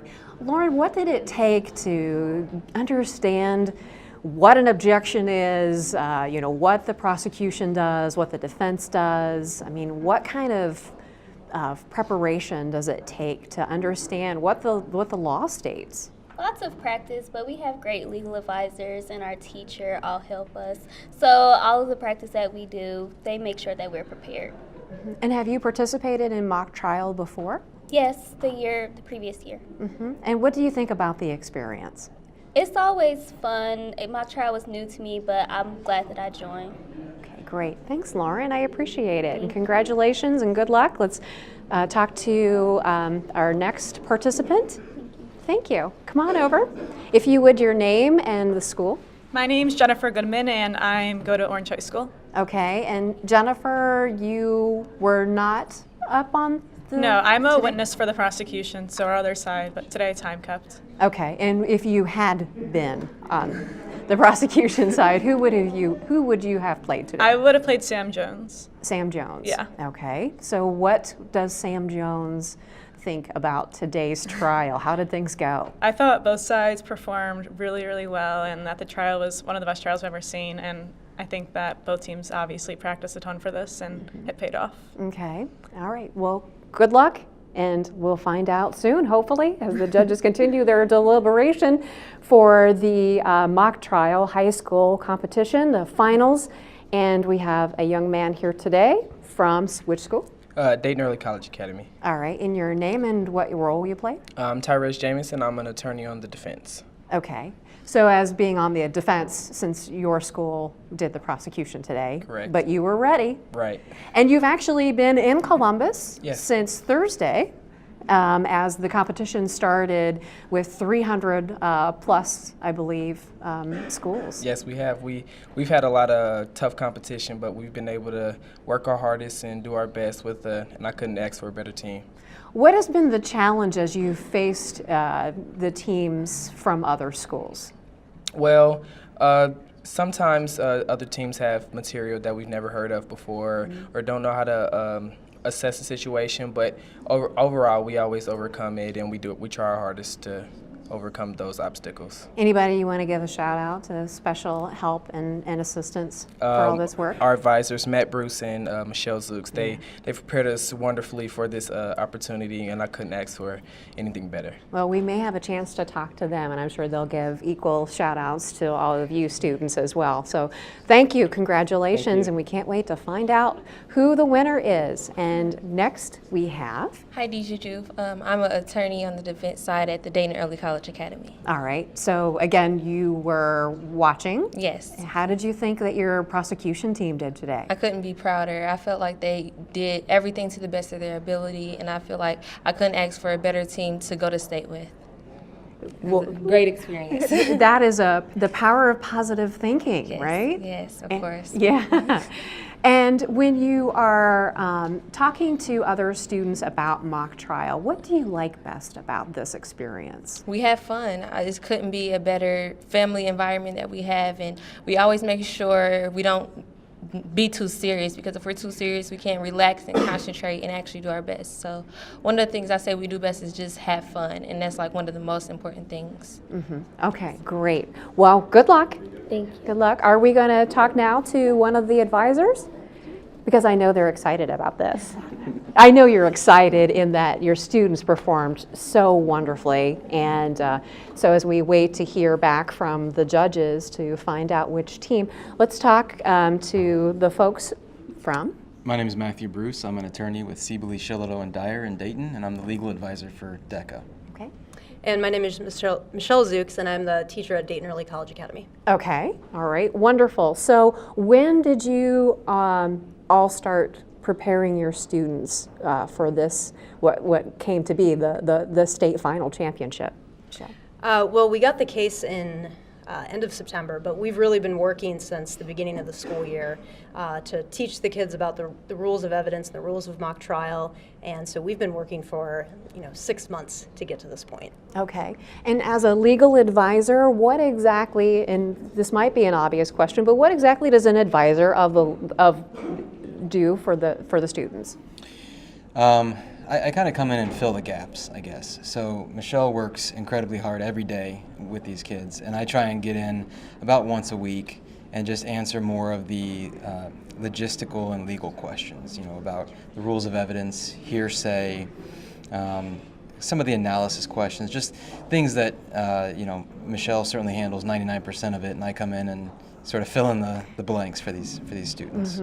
What's the challenge? Because you have a Juris Doctorate degree, you've gone through this, you're a practicing attorney, and now you're talking to high school students about those terms that you probably are well aware of, but they may have never have heard before. You know what? The first time I walked into DECA 3 years ago, the students asked me questions that law students should be asking. I don't see that discrepancy with DECA students. I really don't. These kids are absolutely fantastic. They ask the great questions, and when we do discuss issues that they're not familiar with, like hearsay, they get it, and they get it the first time. And the follow-up questions they have are not to repeat anything. It's to dig deeper into the issues that we've already discussed. So they're at my level, frankly. These kids are just phenomenal. And are these students from a particular class that's being taught in the school, or where do you get your students for your mock trial team? Well, we have a pretty small school. We're a charter school in Dayton, and we're trying to get first-generation kids to college. So we have about, I think, less than 300 kids at our high school. So we have a very small pool of kids. Anybody who's interested can try out, and then we run it as a class in addition to having Saturday practices. So it's great that the school's small, and this is one of the only big things that we have at our school. So they support us a lot, and we have it built into the schedule, and I see them every day, which makes a huge difference. And how then do you select who does each of the roles? Sometimes we work together as a team to kind of figure that out, and other times I just know a certain kid's going to be perfect, and I kind of dictate that. But there's a lot of times where they kind of make their own decisions. All right. Well, congratulations on their performance today. They did fabulous. We can't wait to find out what the final outcome is. Thanks for talking with us. And gentlemen, if you both would come on over here and introduce yourselves for us. Dave Chortis, teacher at Orange High School. Mark Kimball, also a teacher at Orange High School. All right. And so you are the advisors for the Orange High School team that's here today. How did you think overall things went? You know, I thought they did really well. It's been a great journey with this group of kids, it's a special group of kids because they've been at this since they were freshmen. And this is actually their first trip to the state tournament. And they were determined to get here, and ever since they were freshmen, so we're especially proud of this group. And what do you think about today's performance? I think both teams were outstanding, and the competition all the way through has been outstanding. I feel like we were put to the test to even get here, and that showed in how prepared both teams were. And do you think that each year that bar is set higher and higher? Yeah, it was especially noticeable this year at states, how many teams made it to states, how many teams competed at districts and regionals. There's a lot of schools getting interested because I think so many high schools see how valuable this program can be. What is the value for mock trial? The biggest thing we see is that this is true what we call experiential learning. So not only are they learning the facts, the case law, how to place certain witnesses, but they get to actually practice this in a court of law and think on their feet. What a lot of teachers have told us that our students become a lot better writers and public speakers. And this experience, as you mentioned, can really go across, you know, anything that they're doing in school and whatever career they decide to do. Very much so. I mean, the big thing that colleges and businesses are looking for is the ability to be flexible, the ability to critically think, the ability to change with circumstances, and this absolutely teaches you that because you can go from trial to trial and face very different circumstances. And I can't tell you how many kids that we've had in mock trial are now practicing law and that will come back because we have multiple teams. We had 10 teams this year that competed that will come back and help us so that they saw the value when they were a high school student. They went to law school and now they're practicing attorneys and then they come back and help us. And how do you select your teams? We have an executive board, and then the advisors, we all sit together because we truly believe that teams are made up of not only just talent, but also kids that can work together, camaraderie. So it's a long process, but we want to make sure that the kids, you know, can be successful. And do the kids probably tout the program to their fellow students and say this is a great program, you guys should be involved? Absolutely. Success and the experience builds on each other. Kids talk about how much fun they have, how much they learn, the experience of going through this and being down here. I think it just builds on itself every year. Okay. Now, I asked a student or two if they had a shout out for special recognition. Do you have any other supporters back home in Pepper Pike? There's a ton. From our legal advisor, Chuck Jarrett, Jeff Lykin, Jeff Ubersachs, Alex Stankovic, and also one of the things we used this year because of the case at hand, we used our police officer at the school, Officer Todd, who actually worked with us a lot, and also the support of our administration with Dr. Paul Lucas and our Board of Education. All right. Well, thank you, gentlemen, and we are still waiting to hear what the judges have decided, but we can't wait to hear. Thank you. Thank you. We have another student who is with us, and you were a witness, as I understand. If you could give me your real name, and what school, and then what role you played today. My name is Akila Zachary, and I played the role of Justice Smith. Okay. And you are with? Oh, Dayton Early College Academy. Okay, excellent. All right, so with Dayton Early College Academy, and how do you think that it went today on that stand with the 9 judges behind you? I was actually very nervous when I saw the 9 judges. I was just like, I'm used to maybe 2, 3, 9, whoa. To be honest, I really want to compliment the other team. They did a wonderful job with their presentation and their witnesses, and I know that we did a great job too because I'm part of this team. And this was your first experience at the state championships, wasn't it? Yeah, this is my first experience at the state level, but I've been mock trial for 2 years. All right. And what grade are you in? I'm a senior in high school. Okay, so senior in high school. What's next for you? Did the love of the law get sparked in the mock trial experience? No, it's all right if it didn't. It's all right. It actually made me realize that I did want to be part of the law.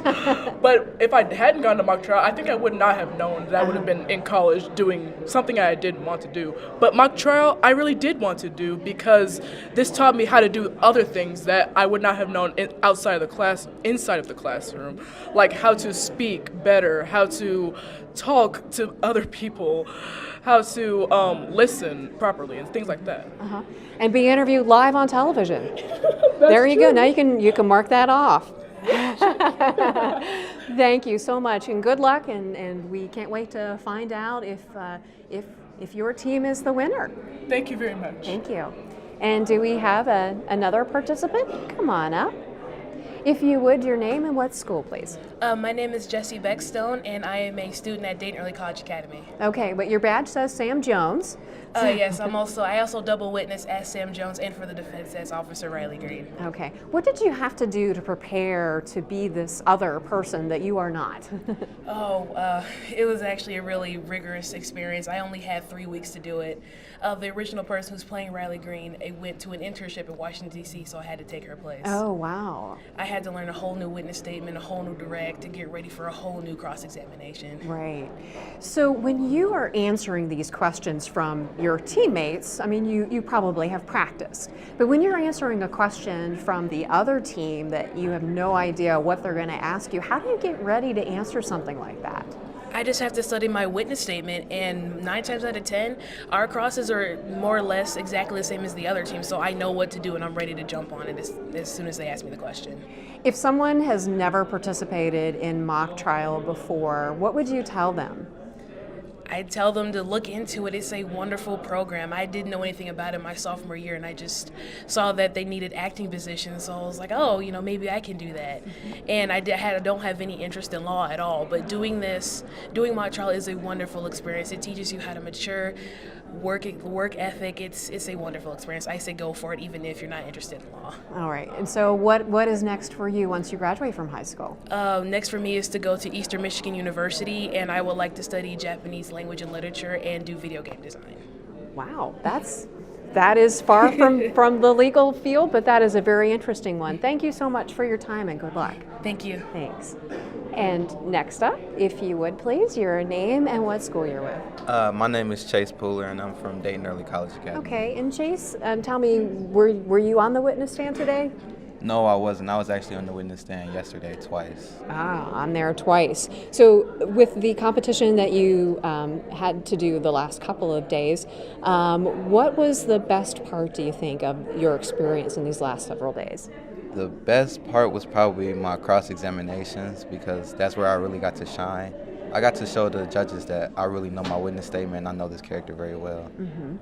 And I feel it showed, I feel like I embodied that character. Like when I go up on the stand, I'm not me anymore. I'm actually Chris Abbott, which is the character that I play. And when I'm up there, I feel like I could be somebody else than myself for once. How do you think that your prosecution team did today? I think they did better than I've ever seen them do. I was amazed. I didn't know any of what was about to happen. I seen the defense. I knew that they were good because they made it this far too. And this is actually our first year making it all the way here. So I was surprised. I was very surprised. Yeah, but you guys did a great job. And if you go on to the Nationals, you get to go to Idaho and prepare for a whole new case. So what's the best part of mock trial for you? The best part is probably just like the participation, really. To me, it's like everyone has a role to play, and if you do your role good enough, you get rewarded for that. It's just like acting. Either you get paid for it, some actors don't get paid for what they do. If you do what you do, then you get rewarded in some way. All right. Well, we'll see if all that hard work paid off for you and the rest of your teammates as soon as the judges come back after their deliberations. Thank you so much for your time today. Thank you, too. Thank you. You are watching the Ohio Channel's live coverage of the Ohio Center for Law-Related Education's Ohio High School Mock Trial State Championship. And we've been hearing from all of the great students who've been participating today, and we are still waiting for the judges to come back. We have a panel of 9 judges, and they are trying to decide which team has taken the trophy today and who will be moving on to the national championships in Boise, Idaho. So while we wait to hear the judges as they get ready to come back in the room, we will send it back to the floor as the students and their advisors and their supporters are waiting to hear the final results.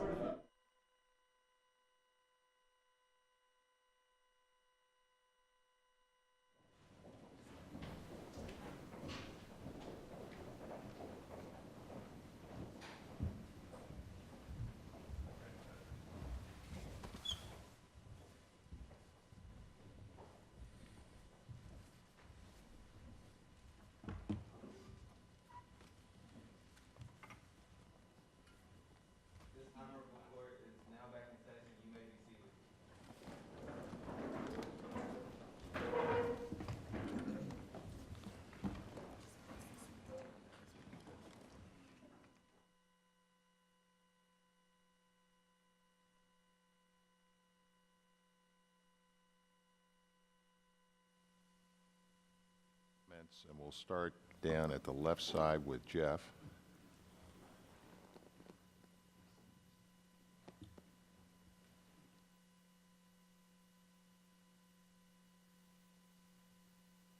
I hope this is on. I will keep my comments brief. I want to congratulate everybody on their terrific performances. I was amazed at your incredible poise, and your thorough preparation. You did everything extraordinarily well. Your themes established from the beginning through the end, the not tying an officer's hands and shoot first, assess later. I mean, that was just consistent and brought out again and again throughout the trial, and it was incredibly well done. I thought the objections were very interesting, especially from this team, and were some I hadn't heard before. I thought they were very interesting, very good, and I think you responded to them really well. And lastly, I just want to say I thought the witnesses were terrific, and I can honestly say I gave every single witness a perfect score in this trial. So congratulations. I mean, it became very clear why you two teams are here in the finals. I thought both teams are absolutely outstanding. I really enjoyed watching. You started with a continuing theme, and you continued with that theme, and you brought it back in the closing, which I thought was excellent on both sides. Pacing, that can be a little tough, and I thought the pacing could have used a little bit more control. And the one thing that I've always been a big fan of is interaction with the witnesses.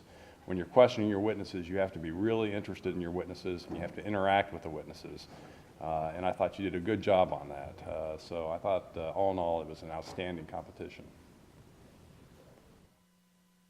I would echo my colleagues' comments. I thought both teams were remarkably well prepared, did an excellent job. I do have some individual comments. All good, don't worry. Lauren, I thought that you did a great job in opening, talking about the burden of proof. That's something that I don't always see. Your use of emotion during the direct exam of, is it Josiah? Jesse, very, very good. And during the cross of Officer Sweeney, I noticed you did not make any objections, which I thought was appropriate. I think there's sometimes a tendency to try to over-object, and I commend you on not doing so. And a good use of transition statements during that examination as well, like what you know and what you didn't know. I thought that was really effective. Is it Sandas? Yes. I thought you had a great foundation objection during Nathan's direct, or Officer Riley's direct. Mentioning the burden of proof in closing again, I thought was really good. It went along with trying to tie the theme together. Mentioning burden in closing, I thought was really good. And then I also like that you pointed out that the other side didn't call a particular witness and that they, if they really wanted to refute a point, they should have called the witness to refute the point. I thought that was nice. Jesse, great use of emotion during your testimony, especially direct. I really got the sense that this was a friend of yours that got shot. And a great job on cross getting in sort of mitigating facts. I thought you did that really well. Akila, really nice job. You had a difficult part being, in the fact world and then also as an expert witness. I thought you walked that line very well. And then for Orange, Tyler, I thought you had a great presence in both your direct and cross-examinations. On direct, I liked how you kind of, we say as lawyers, you write the headline and the witness tells the story and you kind of fade into the background. I thought that went really well. On cross, I thought you were firm, appropriately firm, but not overly aggressive. Your cross of Akila, I thought was outstanding. You had a good foundation objection. You got a lot of good concessions from the witness, which I thought was good. And I personally liked your motion to strike during that. Neil, during your cross of Jesse, a great job of getting in what testimony you could in the event that your objection was, or the objection was sustained, kind of previewing the testimony and kind of getting it out there. I thought that was great. In closing, you did a good job pointing out that Justice Smith was not in Officer Riley's position. And then just rhetorically during closing, I really liked that here are the facts thing that you said, and then got into it. And a good response to objections as well. Nathan, great job with your testimony about Sam screaming. I thought that really played out well. And also about the bystanders being afraid. And also, I like the little point about where in the shoulder the shot occurred. And Simon, you came off as a very believable expert, right down to the bow tie. Excellent job. I thought you were very articulate and polished. Great job. But great job, everyone. Congratulations to both teams. We really appreciate the hard work that you all committed to in preparing and reaching this stage of the process and the finals. You certainly made our job a very difficult one because it was hard to distinguish between the attorneys and the witnesses because you were all extremely well prepared and very accomplished in your roles. We appreciate the difficulty the witnesses have. It's not easy to be a retired police officer when you're a high school student. So congratulations to the witnesses as well as the attorneys in your presentations today. Let's go down to this end then.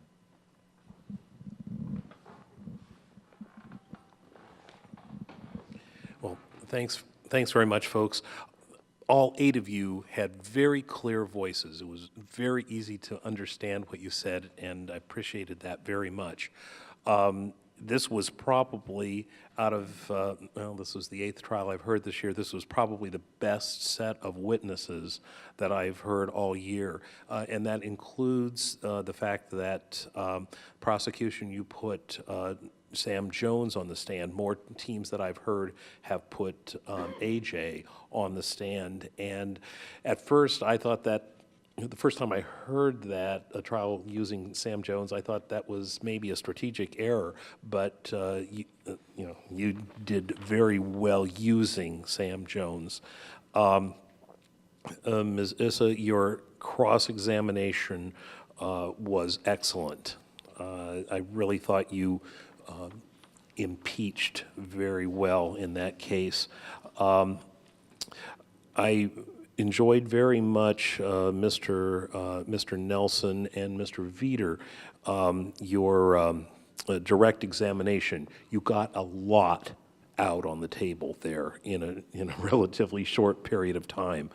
But then, on the other hand, Ms. Brown, you did a very, very good job of impeaching to the extent that you could, and I appreciated that very much. And then again, Ms. Brown, you made a number of objections when during Sam Jones' testimony, and it was very, very good to keep as much as you could out that was they were trying to get out on cross. Let's see.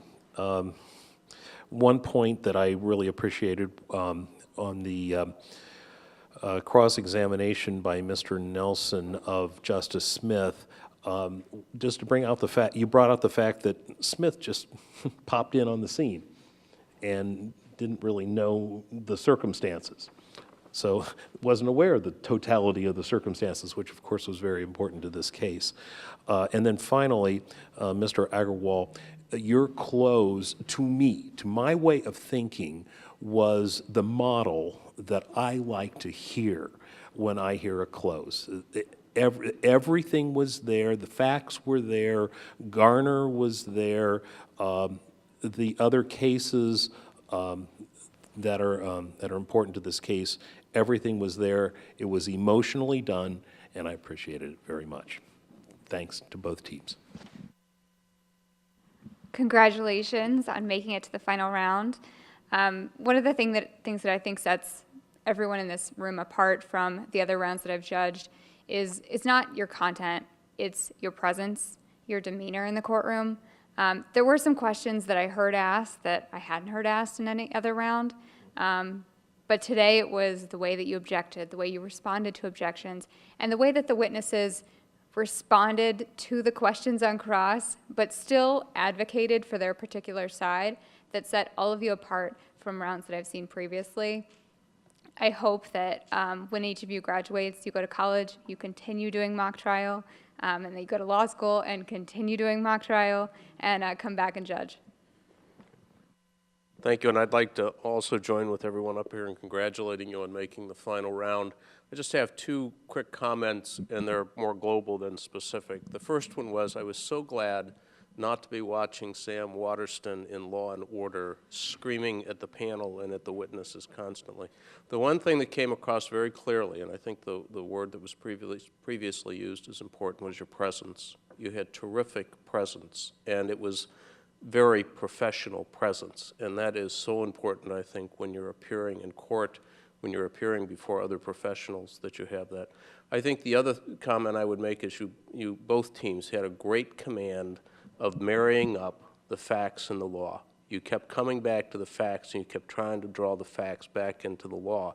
And that's important because what is it that you do as lawyers is you try to prove a case given a certain set of rules that you already have in front of you. And I think both teams did a great job, and I think the witnesses were terrific in trying to elicit the facts and bringing that together with the law also. Well, I did mention to Justice O'Neill, because both he on the bench as well as the work that I do at the Supreme Court, we watch a lot of appellate arguments, and you should all think about becoming appellate lawyers. I ditto that, that's for sure. Back in chambers, we were talking, we look forward to seeing a bunch of you guys in the not too distant future. But you know, a trial is like a patchwork quilt. It's trying to get the facts together with the law. But without lawyers and advocates and witnesses, it's kind of a dead object. And you folks breathed some life into it today. And next thing I know, I'm taking sides here mentally, and I'm trying to decide who's going to win and who's going to lose. And that's not what I'm here for. But then again, I saw the demonstration. I'm retired military. How you said at the beginning, this is what I'm going to tell you. Then you told me, and then at the end you told me what you just told me. And both of your stories were very consistent, from opening statement to your evidence to your closing. And just, you know, I have to tell you, I have an overly active imagination. And next thing I know, one side will not concede this is a toy. And the other side will not concede this is danger. And then we threw in, was it 20 feet or 30 feet? I like the demonstration there. I'm sitting there saying, I don't know. I don't know, and that's why you have a great trial. But what I saw here today is you caught my heart. You caught my heart, and I'm sitting there saying, I'm in this. I'm in this. Nobody wins, though. Nobody wins. We'll have to figure out who won and who lost. I'm talking about the trial. Don't worry, one of you two is going to win. In terms of the attorney's objections were really good, responses were good. You obviously came ready to argue the objections that you made.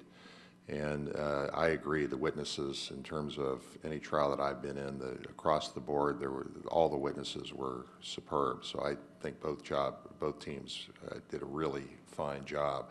I'm not going to try to repeat what everybody else has said because they said it very well, and it doesn't bear repeating. I'm just going to give a little bit of perspective, which, if my math is right, both teams are 8-0.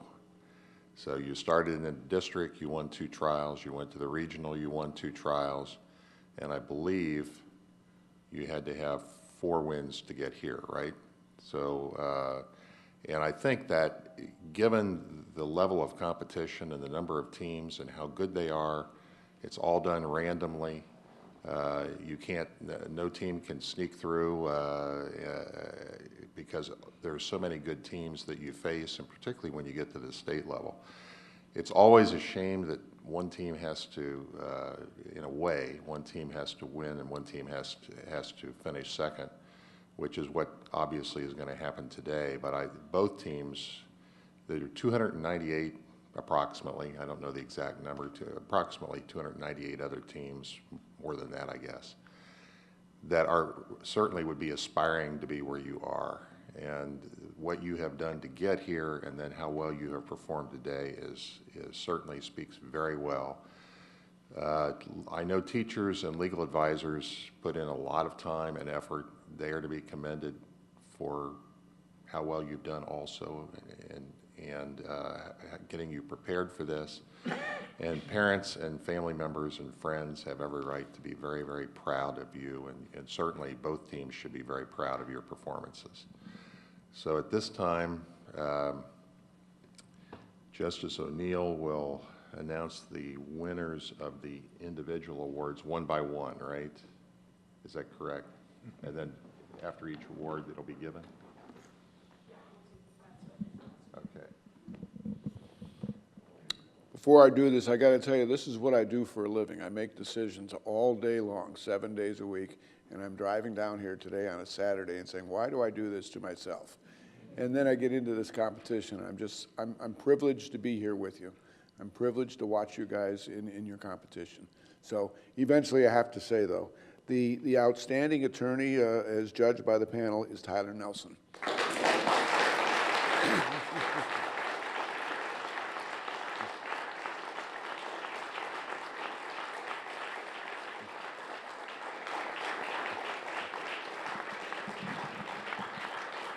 Tyler, congratulations.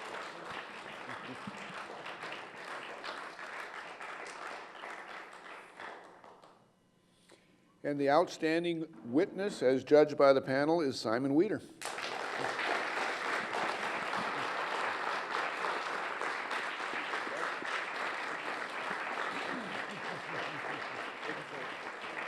Simon, congratulations. Thank you. Thank you.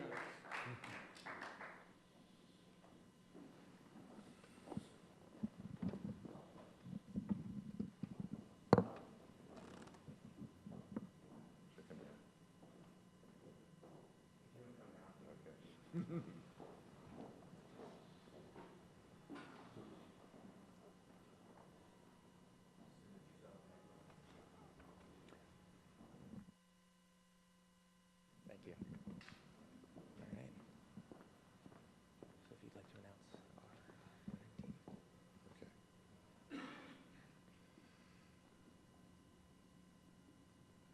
Okay. Can't add any more suspense to this, can I? We will announce the winning team, and again, both teams really superb. Hard to choose between two teams that are this caliber. Winning team is orange.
And the runner-up is Dayton Early College Academy, and you did a fantastic job. And please come up, and we'll give you a big round of applause. And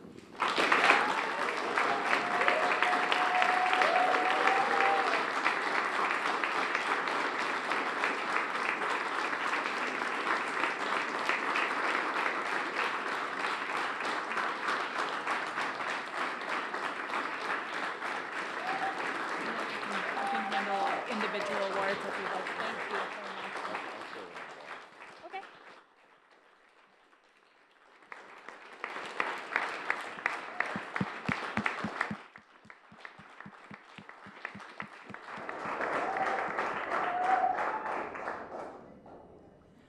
Okay, let's give another round of applause for both of the teams, our winner and our runner-up.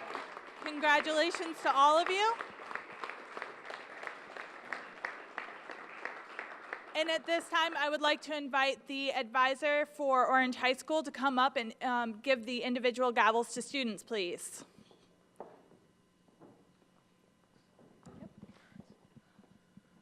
Okay, our individuals on this team are attorneys, Tyler Nelson.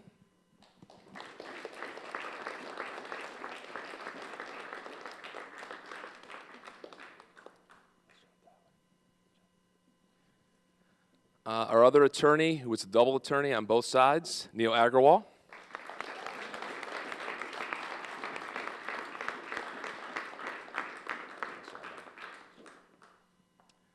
Witnesses, Nathan Flom, who is a witness on both sides, Riley Green, and Justice Smith.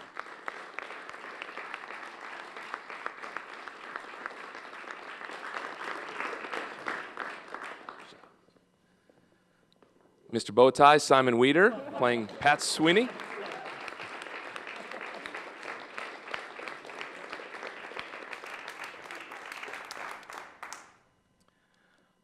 Not called today to play as an attorney, but did an excellent job all the same, Tom Middleton.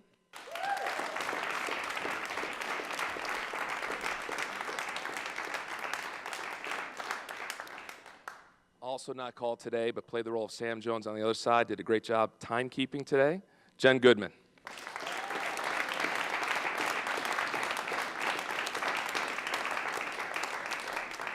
Really quickly, I just want to thank all of our parents, advisors, my wife for putting up with long hours, and all the support that we've had all year. It's been an amazing experience. Thank you, guys. Thank you, Orange High School.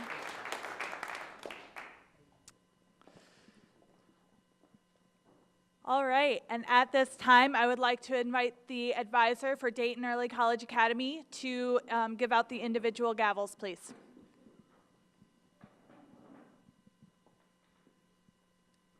Attorney Sando Sisa.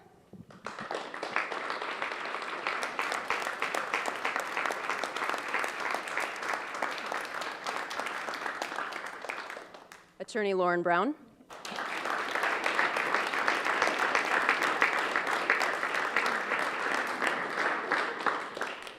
Our other attorneys for the defense side that you did not see today, Tyrez Jameson.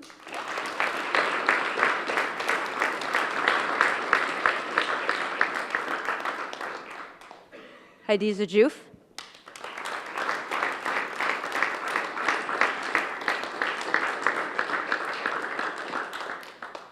Our witnesses, she played a double witness role, Jessie Beckstone.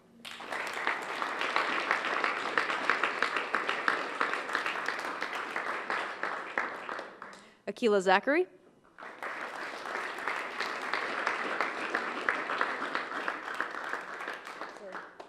And then our bailiff, and also played a witness on the defense side, Chase Pooler.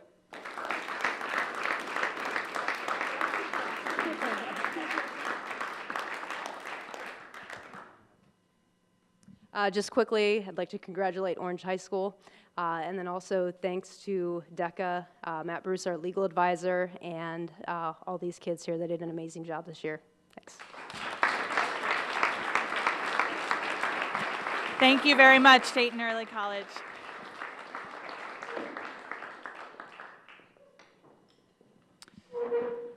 Now I'd like to ask you all to all rise.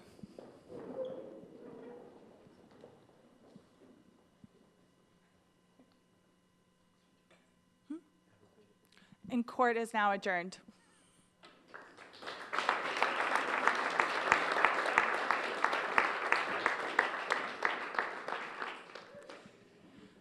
So on behalf of OCLRE, thank you all for coming.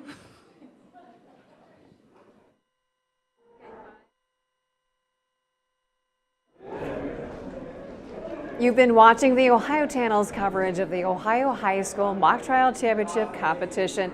Congratulations to our champion team Polaris from Orange High School in Pepper Pike. They will head to the National Championship in Boise, Idaho.